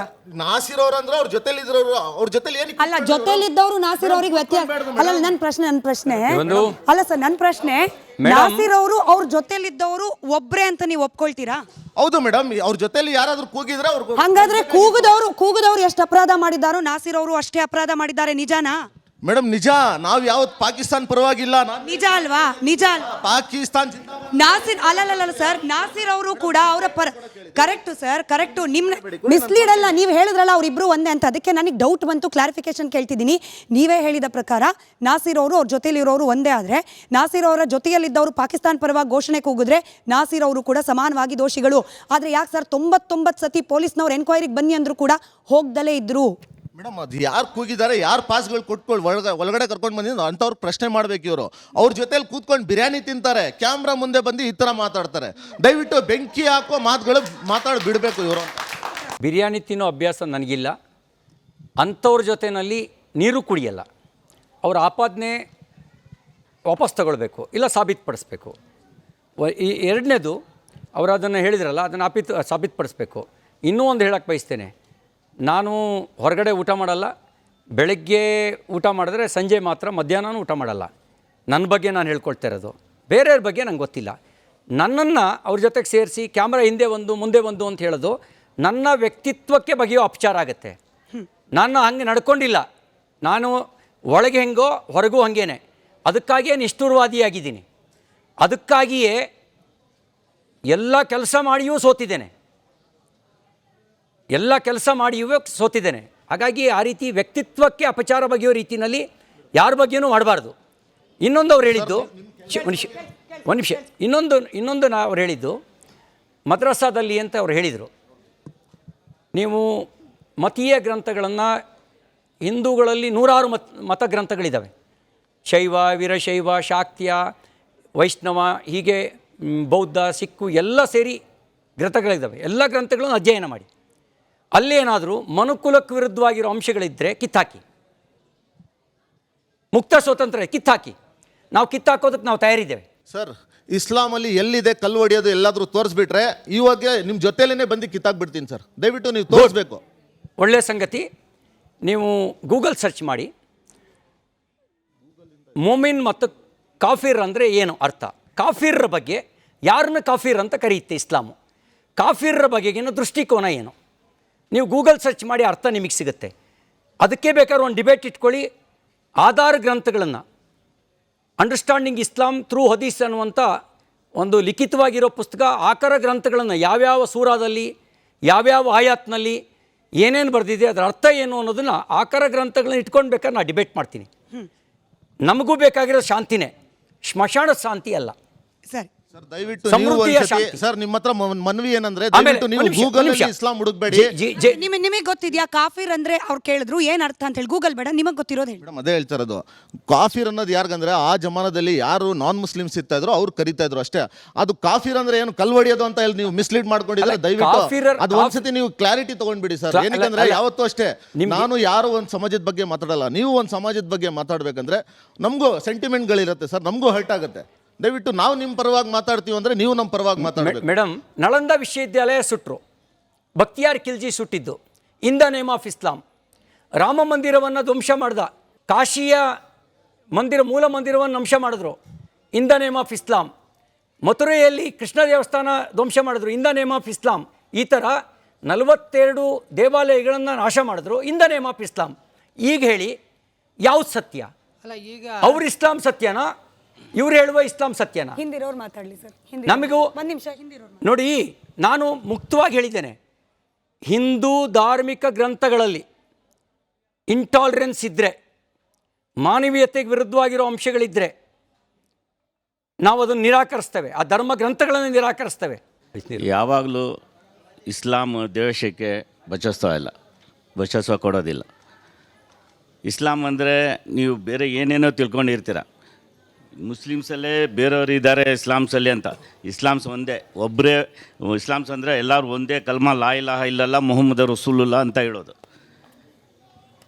ಒಬ್ಬ ಆ್ಯಂಬುಲೆನ್ಸಲ್ಲಿ ಒಂದು ವ್ಯಕ್ತಿ ಹೋಗ್ತಾ ಇದ್ದಾನೆ ಅಂತ ಹೇಳಿದ್ರೆ ಅಲ್ಲಿ ಹಿಂದೂ ಇದ್ದಾನ ಮುಸ್ಲಿಮ್ಸ್ ಇದ್ದಾನ ಯಾರಂತ ನೋಡಲ್ಲ ಆ ವ್ಯಕ್ತಿಗೆ, ಎಲ್ಲರೂ ದಾರಿ ಕೊಡ್ತಾರೆ ಅವ್ರನ್ನ. ಯಾಕೆ? ಒಂದು ಪ್ರಾಣನ ಉಳಿಸ್ಬೇಕಂತ ಹೇಳ್ತಾರೆ. ಆದರೆ ಇಲ್ಲಿ ಮಧುರಲ್ಲಿ ಹಂಗೆ ಮಾಡಲ್ಲ, ತಲೆ ಎತ್ತಕ್ಕೂ ಕತ್ತರಿಸೋಕ್ಕೂ ಗುಂಡು ಹೊಡೆಯೋಕ್ಕೂ ಎಲ್ಲದಕ್ಕೂ ತಯಾರಾಗಿರ್ತಾರೆ. ಅದು ಯಾಕೆ? ಹಿಂದೂ ಮುಸ್ಲಿಮ್ಸು ಈ ಏನಕ್ಕೆ? ಯಾಕೆ ನಾವು ಸ್ವಾತಂತ್ರ್ಯಕ್ಕೋಸ್ಕರ ನಾವು ಪ್ರಾಣ ಕೊಟ್ಟಿಲ್ವಾ? ನಮ್ಮ ಹಿರಿಯರು ಪ್ರಾಣ ಕೊಟ್ಟಿಲ್ವಾ? ತ್ಯಾಗ ಕೊಟ್ಟಿಲ್ವಾ? ನಾನು ಸಿ ಟಿ ರವಿ ಅವ್ರ ಸಾಹೇಬ್ರಿಗೆ ಹೇಳ್ತೀನಿ, ನೀವೊಂದು ಮಾತು ಹೇಳಿದ್ರು, ಕುರಾನ್ನಲ್ಲಿ ಇದೆ ಕಾಫೀರ್ ಅಂತ. ಕೇಳಿ, ದಯವಿಟ್ಟು ಇದು ಮಾತು ಕೇಳಿ. ಕುರಾನ್ನಲ್ಲಿ ಇದೆ ಕಾಫೀರ್ ಅಂತ ಕುರಾನ್ನಲ್ಲಿ ಇರೋದು ನೂರಾರು ವರ್ಷ ಮುಂಚೆ. ಆ ಟೈಮ್ನಲ್ಲಿ ಹಿಂದೂ ಅಂದರೆ ಮುಸ್ಲಿಮ್ಸ್ ಯಾರಿದ್ರು ಅವ್ರಿಗೆ ಕಾಫೀರ್ ಅಂತ ಹೇಳಿದ್ದಾರೆ. ಅದು ಮೆನ್ಷನ್ ಆಗಿದೆ, ನಿಜ ಮಾತು, ಕರೆಕ್ಟಾ? ಅದು ಇನ್ನೊಂದು ಹೇಳಿದ್ರು ನೀವು, ಬಾಬರವರು ಆ ಟೈಮ್ನಲ್ಲಿ ದೇವಸ್ಥಾನಗಳೆಲ್ಲ ಇದು ಡಿಮಾಲಿಷಿಂಗ್ ಮಾಡಿದ್ದಾರೆ, ಏನು ಮಾಡಿದ್ದಾರೆ ಅಂತ. ಇನ್ನೊಂದು ಉದಾಹರಣೆ ನಿಮಗೆ ಕೊಡ್ತೀನಿ. ಟಿಪ್ಪು ಸುಲ್ತಾನ್ ಎಲ್ಲೆಲ್ಲಿ ಮಸೀದಿ ಕಟ್ಟಿದ್ದಾರೆ, ಅಲ್ಲಿ ಒಂದು ದೇವಸ್ಥಾನ ಕಟ್ಟಿದ್ದಾರೆ. ಅದಕ್ಕೆ ಏನು ಹೇಳ್ತೀರಾ ನೀವು? ಟಿಪ್ಪು ಸುಲ್ತಾನು ಎಲ್ಲೆಲ್ಲಿ ದೇವಸ್ಥಾನ ಕಟ್ಟಿದ್ದಾರೆ ಅನ್ನೋ ಮಾಹಿತಿ ನನಗಿಲ್ಲ. ದೇವಸ್ಥಾನವನ್ನು ಒಡೆದಿರೋ ಮಾಹಿತಿ ಕಣ್ಣೂರಿನಲ್ಲಿ ಸಿಗುತ್ತೆ. ದೇವಸ್ಥಾನವನ್ನು ಮೂಡಲಬಾಗಿಲ ಆಂಜನೇಯ ಸ್ವಾಮಿ ದೇವಸ್ಥಾನವನ್ನು ಜಾಮಿಯಾ ಮಸೀದಿ ಮಾಡಿರೋದಕ್ಕೆ ಸರ್ಕಾರಿ ದಾಖಲೆಗಳು ಒಪ್ಕೊಳ್ತವೆ. ನೀವು ಬೇಕಿದ್ರೆ ಮೂಡಲಬಾಗಿಲ ಆಂಜನೇಯ ಸ್ವಾಮಿ ದೇವಸ್ಥಾನ, ಈಗಿರೋ ಜಾಮಿಯಾ ಮಸೀದಿ, ನಿಮ್ಮ ಸಮಾಜದವರು ಪುರಾತತ್ವ ಇಲಾಖೆಗೆ ಆದೇಶ ಮಾಡಲಿ, ನಾವು ಆದೇಶ ಮಾಡ್ತೀವಿ. ಪುರಾತತ್ವ ಇಲಾಖೆ ಅದು ಮಂದಿರ ಹೌದೋ ಅಲ್ವೋ ಅಂತ ಹೇಳಿ ಈಗಲೂ ಅಲ್ಲಿ ವಿಗ್ರಹದ ಕೆತ್ತನೆಗಳು ಕಲ್ಲಿನಲ್ಲೂ ಮೂಡಲಬಾಗಿಲ ಆಂಜನೇಯ ಸ್ವಾಮಿ ದೇವಸ್ಥಾನ ಇತ್ತು ಅನ್ನೋದನ್ನು ಹೇಳ್ತವೆ. ಮೇಲ್ಗಡೆ ನಮಾಜ್ ನಡೆಯುತ್ತೆ, ಕೆಳಗೆ ಮದ್ರಸ ಮಾಡ್ಕೊಂಡಿದ್ದಾರೆ. ಕಲ್ಲುಗಳು ಕೂಡ ಹಿಂದೂ ದೇವಾಲಯಗಳ ವಿಗ್ರಹಗಳನ್ನು ತೋರಿಸ್ತವೆ ಇವತ್ತಿಗೂ. ಅದು ಕಣ್ಣಿಗೆ ಕಾಣುತ್ತೆ. ಅವ್ರು ಹೇಳಿದ ರೀತಿಯಲ್ಲಿ ದೇವಸ್ಥಾನ ಯಾವ್ದು ಕಟ್ಟಿದ್ದಾರೆ ಅನ್ನೋದು ಇಲ್ಲ. ಮತ್ತು ಟಿಪ್ಪುದು 1781ರಲ್ಲಿ ಪಟ್ಟಕ್ಕೆ ಬಂದಿದ್ದು, 18 ವರ್ಷ ಆಡಳಿತ, 11 ವರ್ಷ ಕ್ರೂರಿ, ಕಡೆಯ 7 ವರ್ಷ ಲಿಬರಲ್ ಆಗ್ತಾನೆ. ಕಾರಣ ಏನು ಅಂದರೆ, 2 ಯುದ್ಧಗಳಲ್ಲಿ ಬ್ರಿಟಿಷರ ವಿರುದ್ಧ ಸೋತ ಮೇಲೆ ಆತನಿಗೆ ಅನಿವಾರ್ಯ ಆಗುತ್ತೆ ಹಿಂದೂಗಳ ಜೊತೆಗೆ ಸಂಬಂಧವನ್ನು ಸುಧಾರಿಸ್ಕೊಳ್ಳೋದು. ಮೊದಲ 11 ವರ್ಷ ಕ್ರೂರಿ, 11 ವರ್ಷದಲ್ಲೇ ಮತಾಂತರ, ಕ್ರೌರ್ಯ ಇವೆಲ್ಲ ನಡೆದಿದ್ದು. 7 ವರ್ಷದಲ್ಲಿ ಶೃಂಗೇರಿಗೂ ದತ್ತಿ ಕೊಡ್ತಾನೆ, ನಂಜನಗೂಡಿಗೂ ದತ್ತಿ ಕೊಡ್ತಾನೆ. ಯಾಕೆ ಅಂದರೆ ಒಲಿಸ್ಕೊಳ್ಬೇಕಾದಂಥ ರಾಜಕೀಯ ಅನಿವಾರ್ಯತೆ ಇತ್ತು. ನೀವು ಜಾತ್ಯತೀತತೆ ಬಗ್ಗೆ ಹೇಳ್ತೀರಿ, ಬಹುಸಂಖ್ಯಾತರಾದ ತಕ್ಷಣ ಸರಿಯಾದ ಬಗ್ಗೆ ಮಾತಾಡ್ತೀರಿ, ಅಲ್ಪಸಂಖ್ಯಾತರಾಗಿದ್ದಾಗ ಸಂವಿಧಾನ ಅಂತೀರಿ, ಬಹುಸಂಖ್ಯಾತರಾಗ್ತಿದ್ದಂಗೆ ಸಂವಿಧಾನನ ಬಿಟ್ಟು ಶರಿಯಾ ಅಂತೀರಿ. ಇದು ನಮ್ಮ ಅನುಭವ. ಯಾಕೆ ಪಾಕಿಸ್ತಾನ ರಚನೆ ಆಯಿತು, ಯಾಕೆ ಬಾಂಗ್ಲಾದೇಶ ರಚನೆ ಆಯಿತು? Because of demography. ಆ ಡೆಮೋಗ್ರಫಿಯ ಕಾರಣಕ್ಕೆ ಪಾಕಿಸ್ತಾನ ಆಯಿತು, ಡೆಮೋಗ್ರಫಿ ಕಾರಣಕ್ಕೆ ಅಫ್ಘಾನಿಸ್ತಾನ ಆಯಿತು, ಡೆಮೋಗ್ರಫಿ ಕಾರಣಕ್ಕೆ ಬಾಂಗ್ಲಾದೇಶ ಆಯಿತು. ಜನಸಂಖ್ಯೆ ಜಾಸ್ತಿ ಇರೋದ್ರಿಂದಲೇ ಹಿಂದೂಗಳು ಕಾಶ್ಮೀರದಲ್ಲಿ ಆತಂಕದಲ್ಲಿ ಬದುಕ್ತಾ ಇದ್ದಾರೆ. ನೀವು ಯೋಚನೆ ಮಾಡಿ, ಇಸ್ಲಾಂ ಭಾರತಕ್ಕೆ ಕಾಲಿಡೋಕ್ಕೆ ಮುಂಚೆ ಒಬ್ಬ ಮುಸ್ಲಿಂ ಇರಲಿಲ್ಲ ಕಾಶ್ಮೀರದಲ್ಲಿ. ಭೂಲೋಕದ ಸ್ವರ್ಗ ಆಗಿತ್ತು, ತಾಯಿ ಶಾರದೆಯ ತವರು ಮನೆ ಆಗಿತ್ತು. ನಮಸ್ತೆ ಶಾರದಾದೇವಿ ಕಾಶ್ಮೀರ ಪುರವಾಸಿನಿ ಅಂತ ಹಾಡು ಹೇಳ್ತಿದ್ವಿ. ಇವತ್ತು ಕಾಶ್ಮೀರದ ಸ್ಥಿತಿ ಯಾಕೆ ಆ ಸ್ಥಿತಿ ಇದೆ? ಕಾರಣ ಯಾರು? ಇಸ್ಲಾಂ ಒಳ್ಳೆಯದಾಗಿದ್ದರೆ, ಅವರು ಯಾರು ಎಲ್ಲ ಮನುಷ್ಯರನ್ನು ಒಂದೇ ಅಂತ ಕಾಣೋದಾಗಿದ್ದರೆ ಅವರು ನಿರಾಶ್ರಿತರಾಗುವಂಥ ದುಸ್ಥಿತಿ ಬರ್ತಿರಲಿಲ್ಲ. ನೋಡಿ, ಒಳ್ಳೆಯ ವಾತಾವರಣ ಬೆಳೆದ್ರೆ, ಒಳ್ಳೆಯ ವಾತಾವರಣ ಇದ್ದರೆ ಹಿಂದೂ ಶ್ರೇಷ್ಠ ಹಿಂದೂ ಆಗ್ತಾನೆ, ಮುಸಲ್ಮಾನ್ ಶ್ರೇಷ್ಠ ಮುಸಲ್ಮಾನ್ ಆಗಬೇಕು. ಅಬ್ದುಲ್ ಕಲಾಂ ಮುಸ್ಲಿಂ ಅಲ್ವಾ? ಅವ್ರನ್ನ ರಾಷ್ಟ್ರಪತಿ ಮಾಡಲಿಲ್ವಾ? ನಾವು ಅವ್ರನ್ನ ದೂರ್ತಾ ಇದ್ದೀವಾ? ಅವ್ರನ್ನ ಭಯೋತ್ಪಾದಕ ಪಟ್ಟ ಕಟ್ಟಿದ್ದೇವಾ? ನಾನು ಧರ್ಮಾಧಿಕಾರಿಗಳನ್ನು ಯಾವ ದೃಷ್ಟಿಯಲ್ಲಿ ನೋಡ್ತಾನೋ ಅದಕ್ಕಿಂತ ಒಂದು ಹೆಜ್ಜೆ ಎತ್ತರದಲ್ಲಿ ಅಬ್ದುಲ್ ಕಲಾಂ ನೋಡ್ತಾನೆ. ಮುಸ್ಲಿಂ ಅಂತ ಅನ್ನೋ ಕಾರಣಕ್ಕೆ ಅವ್ರನ್ನ ದ್ವೇಷ ಮಾಡೋದಾಗಿದ್ದರೆ ಅಬ್ದುಲ್ ಕಲಾಮನ್ನು ಪ್ರೀತಿ ಮಾಡ್ತಿರಲಿಲ್ಲ. ನಾವು ವ್ಯಕ್ತಿತ್ವವನ್ನು, ಈ ದೇಶದ ಒಂದು ಗುಣ ಇದೆ, ಈ ದೇಶದ ಗುಣವನ್ನು ಆಧರಿಸುವ ಸಮಾಜ ಇದು. ಸರಿ, ಈಗ ನನ್ನ ಮಗನೇ ತಪ್ಪು ಮಾಡಿದ್ರು ಅವನು ಕೆಟ್ಟವನು ಅಂತಲೇ ಹೇಳಬೇಕು. ನನ್ನ ಮಗ ಅಂತ ತಪ್ಪು ಮಾಡಿದ್ರು ನಾನು ಮೆಚ್ಕೊಂಡ್ರೆ ಸಮಾಜ ನನ್ನನ್ನು ಕೆಟ್ಟವನು ಅಂತ ಹೇಳುತ್ತೆ. ಸರಿ ಸರ್, ಪ್ರಶ್ನೆ. ಕಾಂಗ್ರೆಸ್ ಸರ್ಕಾರದವ್ರು ಕೇಳ್ತೀನಿ, ಗಣೇಶ ಉತ್ಸವದ ಮೇಲೆ ಕಲ್ಲು ತೂರಾಟ ಮಾಡ್ತಾರಲ್ಲ, ಇದ್ಯಾವ ಸಂವಿಧಾನ? ಪ್ಯಾಲೆಸ್ತೀನ್ ಧ್ವಜ ಹಾರಿಸ್ತಿರಲ್ಲ, ಇದ್ಯಾವ ಸಂವಿಧಾನ? ದಲಿತ ಮುಖಂಡನ ಮನೆಗೆ ಬೆಂಕಿ ಹಚ್ಚಿದ್ರಲ್ಲ, ಇದ್ರಲ್ಲಿ ಸಂವಿಧಾನ ಇಲ್ವಾ? ಹಿಂದೂ ವಿರೋಧಿ ನೀತಿ. ನೀವು ಕಲ್ತೂರಟ ಜಾಗಕ್ಕೆ ತಾವೆಲ್ಲರೂ ಹೋಗಿದ್ದು ಸಂತೋಷ. ಆದರೆ ಈಗ ಅಲ್ಲಿ ಪ್ರಚೋದನಕಾರಿಯಾದ ಹೇಳಿಕೆಯನ್ನು ಕೊಟ್ಟು ಈ ರಾಜ್ಯದಲ್ಲಿ ಫೇಮಸ್ ಆಗಬೇಕು, ಮುಂದಿನ ಚುನಾವಣೆಗೆ ಬುನಾದಿ ಹಾಕ್ಕೊಳ್ಬೇಕು ಅಂತ ಹೋಗ್ತೀರಾ. ಈ ರೀತಿ ನೀವು ಪ್ರಚೋದನಕಾರಿ ಹೇಳಿಕೆ ಕೊಟ್ಟು ಈ ದೇಶದ ಶಾಂತಿ ಕದಡಕ್ಕೆ ಪ್ರಯತ್ನ ಪಡಿಸೋದಾದ್ರೆ ಆ ಕಲ್ತೂರಾಟ ಮಾಡಿದವ್ರಿಗೂ ತಮಗೂ ವ್ಯತ್ಯಾಸ ಏನು ಸರ್? ಒಬ್ಬರು MLC. ಒಂದು ನಾವು ಹೋಗದೇ ಇದ್ದಿದ್ರೆ ಇದನ್ನು ತೇಲಿಸ್ಬಿಡ್ತಿದ್ರು. ನಾವು ಹೋದ ಕಾರಣಕ್ಕೆ ಕ್ರಮ ತಗೊಳ್ಬೇಕಾದಂಥ ಅನಿವಾರ್ಯತೆ ಸೃಷ್ಟಿಯಾಯಿತು. ಈಗ ನೀವು ಸರ್ಕಾರದ ಪ್ರತಿನಿಧಿ ಅಲ್ಲ, ನೀವು ಕಾಂಗ್ರೆಸ್ನ ಸದಸ್ಯರಾಗಿ, ಕಾಂಗ್ರೆಸ್ ಕಾರ್ಯಕರ್ತರಾಗಿ ನಿಮ್ಮೊಳಗೆ ನೀವು ಪ್ರಶ್ನೆ ಕೇಳಬೇಕು. ಪೊಲೀಸ್ ಠಾಣೆಗೆ ಬೆಂಕಿ ಹಾಕ್ತವ್ರು ಕೇಸ್ ಯಾಕೆ ವಾಪಸ್ ತಗೊಂಡ್ರಿ, ನಮಗೆ ಜನರ ನಡುವೆ ಉತ್ತರ ಹೇಳೋದು ಕಷ್ಟ ಆಗುತ್ತೆ ಅನ್ನೋ ಪ್ರಶ್ನೆ ಕೇಳಿದ್ರೆ ಅವ್ರಿಗೆ ಅರ್ಥ ಆಗತ್ತೆ. ನೀವು ಅದ್ರ ಬದಲಿಗೆ ಜೈ ಜೈ ಜೈ ಅಂತ ಅಂದ್ಕೊಂಡಿದ್ರೆ, ಮತ್ತು ಸಿದ್ದರಾಮಯ್ಯನವರು ಹೀ ಈಸ್ ವೆರಿ ಸ್ಮಾರ್ಟ್ ಪೊಲಿಟಿಷಿಯನು, ಯಾವುದು ಎಮೋಷನಲಿ ಕನೆಕ್ಟ್ ಆಗುತ್ತೆ ಅಂತ ಗೊತ್ತು. ಹಿಂದೂ ಸಮಾಜದಲ್ಲಿರುವ ಜಾತಿಯನ್ನು ಬಳಕೆ ಮಾಡಿಕೊಂಡು ಜಾತಿವಾರು ವಿಭಜನೆ ಮಾಡ್ತಾರೆ, ಜಾತಿಗೆ ನ್ಯಾಯ ಒದಗಿಸಿದ್ದಾರೆ. ಆದ್ರೆ ಜಾತಿನ ಸಿದ್ದರಾಮಯ್ಯನವರು ಹಿಂದುತ್ವಕ್ಕೇನು ಮಾಡಿಲ್ಲ ಅಂತ ನೀವು ಇವಾಗ ಹೇಳ್ತಾ ಇದ್ರಿ, ಜಾತಿಗೆ ಮಾಡಿದ್ರು ಅಂತ ಹೇಳ್ತಿದ್ರಿ. ಆದ್ರೆ ತಾವು ಕಟ್ಟ ಧರ್ಮ ರಕ್ಷಕರು, ಹಿಂದುತ್ವವಾದಿಗಳು, ನಾನು ಅದನ್ನ ಒಪ್ಕೋತೀನಿ. ಆದ್ರೆ ನೀವು ಎಷ್ಟು ಜನ ಹಿಂದೂಗಳಿಗೆ ನ್ಯಾಯ ಕೊಡಿಸಿದ್ದೀರಿ ನನ್ನ ಪ್ರಶ್ನೆ. ಆಗ್ಲೇ ನೀವು ಒಬ್ರಿಗೆ ಹೇಳ್ತಿದ್ರಿ, ಆಗ್ಲೇ ನೀವು ಒಬ್ರಿಗೆ ಹೇಳಿದ್ರಿ, ಜಸ್ಟಿಫಿಕೇಶನ್ ಕೊಟ್ರಿ, ತಾವು ಜವಾಬ್ದಾರಿಯುತವಾದ ಸ್ಥಾನದಲ್ಲಿ ಇರ್ತಕ್ಕಂಥವ್ರು. ಸಿಟಿ ರವಿ ಅವರೇ, ಅವ್ರ ಉತ್ತರ ಕೊಡ್ಲಿ, ಕೇಳಿಸ್ಕೊಳ್ಳಿ. ಹಿಂದುತ್ವ ಅಂತಂದ್ರೆ ಅದು ಮತ ಅಲ್ಲ. ಸರ್ವೇ ಜನೋ ಸುಖಿನೋ ಭವಂತು. ನಾನು ಮತ್ತು ಮನೆಯಲ್ಲಿ ಮತ್ತು ನಮ್ಮ ಕಾರ್ಯಕರ್ತರಿಗೆ ಎಜುಕೇಟ್ ಮಾಡ್ತಾಯಿದ್ದೀವಿ.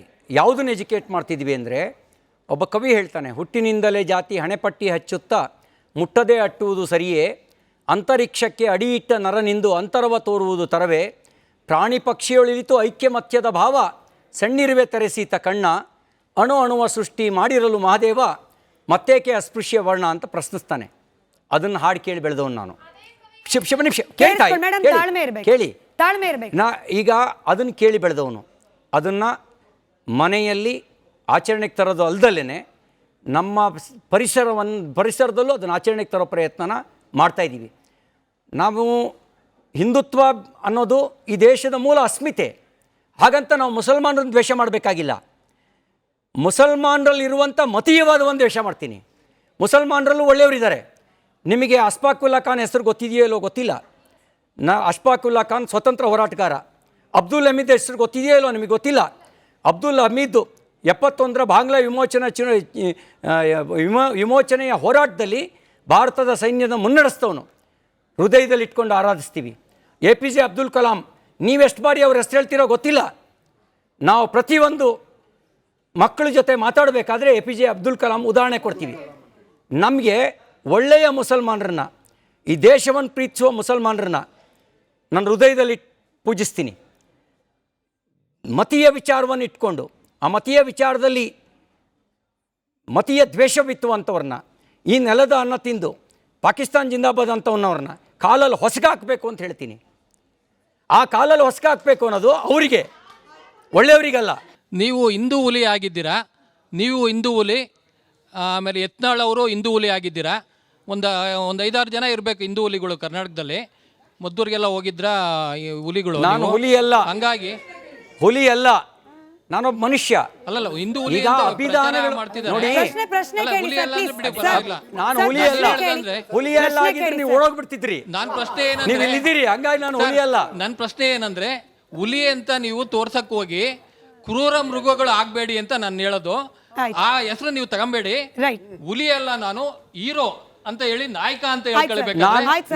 ಹುಲಿ ಅನ್ನೋದನ್ನ ಬಿಟ್ಬಿಡಿ. ರಾಯಚೂರಲ್ಲೂ ಕಲ್ತೂರಾಟ ಆಯ್ತಲ್ಲ ಸರ್, ಗಣೇಶ ಪ್ರೊಸೆಷನಲ್ಲಿ. ಅಲ್ಲೇನಕ್ಕೆ ಸರ್ ಹೋಗಿಲ್ಲ? ಮತ್ತೆ ಅಲ್ಲೂ ಹೋದ್ರೂ ಇಲ್ಲ, ಅಲ್ಲಿಗೂ ಸೇಮ್ ಮಾತು ಹೇಳ್ತೀರಾ? ನೀವೇನು ಹೇಳ್ತಾ ಇದ್ದೀರಿ ಅಂದರೆ, ಎಲ್ಲ ಕಡೆಗೂ ನನಗೆ GPA ಕೊಡ್ತಾ ಇದ್ದೀರಿ. Thank you. ನೀವು ಹೇಳಿದ ರೀತಿಯಲ್ಲಿ ಅಲ್ಲಿಗೂ ಹೋಗ್ತೀನಿ. ನಾನು ಸಿಂಧನೂರಿಗೂ ಹೋಗಿದ್ದೆ. ನಮ್ಮೇನಂದರೆ, ನೀವೇನು ಅಂದ್ಕೊಂಡಿದ್ದೀರಿ, ನ್ಯಾಯ ಕೊಡಿಸೋ ಹಕ್ಕು, ಹಿಂದೂಗಳಿಗೆ ನ್ಯಾಯ ಕೊಡಿಸೋ ಹಕ್ಕು BJPಗೆ ಮಾತ್ರ ಅಂತ ಭಾವಿಸಿದ್ದೀರಿ. Thank you very much. Thank you. ಅದೇನೋ ಸೋಷಿಯಲ್ ಮೀಡಿಯಾದಲ್ಲಿ ಸಿಕ್ಕಾಪಟ್ಟೆ ವೈರಲ್ ಆಗ್ತಿದೆ ಸರ್. ಅಶೋಕ್ ಅವ್ರು ಬಂದ ತಕ್ಷಣ ನೀವು ಜಾಗ ಖಾಲಿ ಮಾಡಿದ್ರಿ ಅಂತ ಹೇಳಿ, ಏನದು ಕ್ಲಾರಿಫಿಕೇಶನ್ ಬೇಕು? ಅಶೋಕ್ ಅವರಿಗೆ ಅನುಮಾನ ಇಲ್ಲ. ನಾನು ಅವ್ರಿಗೆ ಮಾತಾಡಿದ್ದೆ. 4 ಗಂಟೆಗೆ ಚಿಕ್ಕಮಂಗ್ಳೂರಿಗೆ ಹೋಗಬೇಕಾದಂಥ ಅನಿವಾರ್ಯತೆ ಇತ್ತು ಅಲ್ಲೊಂದು ಸರ್ಕಾರಿ ಕಾರ್ಯಕ್ರಮದಲ್ಲಿ. ನಾನು ಅವ್ರಿಗೆ ಹೇಳಿದ್ದೆ, ನಾನೇ ಪೋಸ್ಟ್ಪೋನ್ ಮಾಡಿಸಿದ್ದೆ. ಬೆಳಗ್ಗೆ ಇದ್ದಿದ್ದನ್ನು 4 ಗಂಟೆಗೆ ಪೋಸ್ಟ್ಪೋನ್ ಮಾಡಿಸಿದ್ದೆ. ಹಾಗಾಗಿ ನಾನು ಮುಖ ತೋರಿಸಿ ಹೋಗ್ತೀನಿ ಅಂತ ಹೇಳೇ ಬಂದಿದ್ದೆ. ಮುಖ ತೋರಿಸ್ದಾಗ ಮಾತಾಡಬೇಕು ಅಂತ ಒತ್ತಾಯ ಮಾಡಿದ್ರು. ಮಾತಾಡಿದ ತಕ್ಷಣ ಹೊರಟೆ. ನೀವು ಅವರವರ ಭಾವಕ್ಕೆ, ಅವರವರ ಭಕ್ತಿಗೆ ಅನ್ನೋ ರೀತಿಯಲ್ಲಿ ನೀವು ತೋರಿಸಿದ್ರಿ. ನಮಗೆ ಆ ಥರದ್ದು ಏನೂ ಇಲ್ಲ. He is our leader, our opposition party leader. ಅವರಿಗೂ ನಮಗೂ ಸಂಬಂಧಗಳು ಚೆನ್ನಾಗಿದೆ, ಎಲ್ಲರ ಜೊತೆಗೂ ಸಂಬಂಧ ಚೆನ್ನಾಗಿದೆ. ನೀವು ವಿಜೇಂದ್ರ ಅವರು, ಆರ್ ಅಶೋಕ್ ಅವರು, ಬಿಜೆಪಿಯ ಬಹುತೇಕ ಎಲ್ಲ ಘಟಾನುಘಟಿ ನಾಯಕರು ಹೋಗಿದ್ಕಿಂತ ಹೆಚ್ಚಿನ ಸಂಖ್ಯೆಯಲ್ಲಿ ಹಿಂದೂ ಪರ ಕಾರ್ಯಕರ್ತರು ಯತ್ನಾಳ್ ಅವರು ಒಬ್ಬರೇ ಹೋದಾಗ ಸೇರಿದ್ರು. ಯತ್ನಾಳ್ ಅವರನ್ನ ಆಕ್ಚುಲ್ ಹಿಂದೂ ಹುಲಿ ಅಂತ ಕರಿತಿದ್ದಾರೆ, ಹಿಂದುತ್ವದ ಐಕಾನ್ ಅಂತ ಹೇಳಿ ಯತ್ನಾಳ್ ಅವರನ್ನ ಜನ ಭಾವಿಸ್ತಾ ಇದ್ದಾರೆ. ಹೀಗಾಗಿ ಹಿಂದುತ್ವದ ಐಡಿಯಾಲಜಿ ಮೇಲಿರುವ ಬಿಜೆಪಿ ಪಕ್ಷ ವೈಯಕ್ತಿಕವಾಗಿ ಸಿ ಟಿ ರವಿ ಅವರು ಯತ್ನಾಳ್ ಅವರ ಘರ್ ವಾಪಸಿ ಬಗ್ಗೆ ಏನಾದರೂ ಆಲೋಚನೆ ಪ್ರಾರಂಭ ಮಾಡಲಿಕ್ಕೆ ಮದ್ದೂರು ವೇದಿಕೆ ಆಯ್ತಾ? ನಾನು ಇದನ್ನು ಈ ವೇದಿಕೆಯಲ್ಲಿ ಚರ್ಚೆ ಮಾಡೋಕ್ಕೆ ಬಯಸಲ್ಲ. ಅವು ಪಕ್ಷದ ಆಂತರಿಕ ವೇದಿಕೆಗಳಲ್ಲಿ ಚರ್ಚೆ ಆಗಬೇಕಾಗಿರೋದು. ಹಿಂದುತ್ವದ ಪರವಾಗಿ ಎಲ್ಲ ಪಕ್ಷಗಳಲ್ಲೂ ಧ್ವನಿ ಎತ್ತಬೇಕು. ಯಾಕೆ ಅಂತಂದರೆ ಜಾತಿ ಬಗ್ಗೆ ತೋರಿಸುವ ಕಾಳಜಿಯನ್ನು ಹಿಂದುತ್ವದ ಬಗ್ಗೆ ಯಾಕೆ ತೋರಿಸಲ್ಲ? ಹಿಂದುತ್ವ ಎಲ್ಲರನ್ನೂ ಜೋಡಿಸುತ್ತೆ. ಜಾತಿ ಮತ್ತು ಜಾತಿ ಐಡೆಂಟಿಟಿ ಆದರೆ ಜಾತೀಯತೆ ಅಪರಾಧ. ಜಾತೀಯತೆಯನ್ನು ಕೆರಳಿಸೋದ್ರೊಳಗೆ ಮುಂದಿರುವ ಜಾತ್ಯತೀತರು ಹಿಂದುತ್ವ ಅಂದಾಗ ಯಾಕೆ ದಿಗಿಲು ಬೀಳ್ತಾರೆ?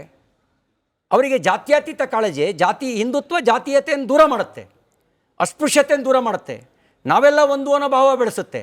ಆ ಒಂದು ಅನ್ನೋ ಭಾವ ಬೆಳೆಸೋದು ಯಾಕೆ ಬೇಡ ಅವರಿಗೆ? ಅಂದರೆ ವಿಭಜನೆ ಮಾಡಬೇಕಾ ಸಮಾಜನ?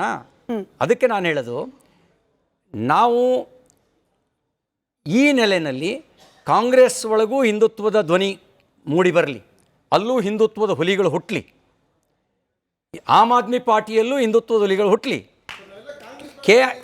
KRS ಪಾರ್ಟಿಯಲ್ಲೂ ಹಿಂದುತ್ವದ ಹುಲಿಗಳು ಹುಟ್ಟಲಿ, ಜನತಾದಳದೊಳಗೂ ಹಿಂದುತ್ವದ ಹುಲಿಗಳು ಹುಟ್ಟಲಿ. ಆಯಿತಾ? ಆಗ BJPಗೆ ರಾಜಕೀಯ ಲಾಭ ನಷ್ಟದ ಪ್ರಶ್ನೆನೇ ಬರಲ್ಲ. ರೈಟ್. ಈಗ ಭಾರತ್ ಮಾತಾ ಕಿ ಜೈ ಅನ್ನಕ್ಕೆ BJP ಅವ್ರು ಮಾತ್ರ ಕೂಗಬೇಕಾ? ಎಲ್ಲರೂ ಕೂಗಲಿ. ಸರಿ. ಧರ್ಮಸ್ಥಳದಿಂದ ಹಿಡಿದು ಮದ್ದೂರ್ವರೆಗೂ ಅನೇಕ ಪ್ರಶ್ನೆಗಳಿಗೆ ಉತ್ತರಿಸಿದ ಸಿ ಟಿ ರವಿ ಅವರಿಗೆ ಧನ್ಯವಾದ. ಹಾಗೆ ವಿಶೇಷವಾಗಿ ಶಾಂತ ರೀತಿಯಲ್ಲಿ ವರ್ತಿಸಿ ಪ್ರಶ್ನೆಯನ್ನ ಕೇಳಿದ ನಿಮ್ಮೆಲ್ಲರಿಗೂ ಕೂಡ ಮತ್ತೊಮ್ಮೆ ಧನ್ಯವಾದ ಹೇಳ್ತಾ ಇವತ್ತಿನ ಕಾರ್ಯಕ್ರಮ ಮುಗಿಸ್ತಾ ಇದ್ದೀನಿ. ನೋಡ್ತಾ ಇರಿ ರಿಪಬ್ಲಿಕ್ ಕನ್ನಡ, ಇದು ನಿಮ್ಮ ಧ್ವನಿ.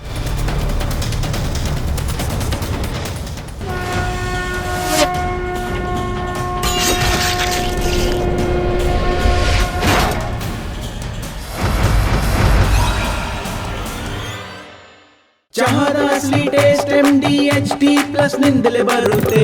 ಗಂಟು ಕಟ್ಟಿಕೋ ಲವಂಗ, ಹಸಿರು ಏಲಕ್ಕಿಯಿಂದ ತುಂಬಿದ MDHT+ ಮಸಾಲೆ. MDH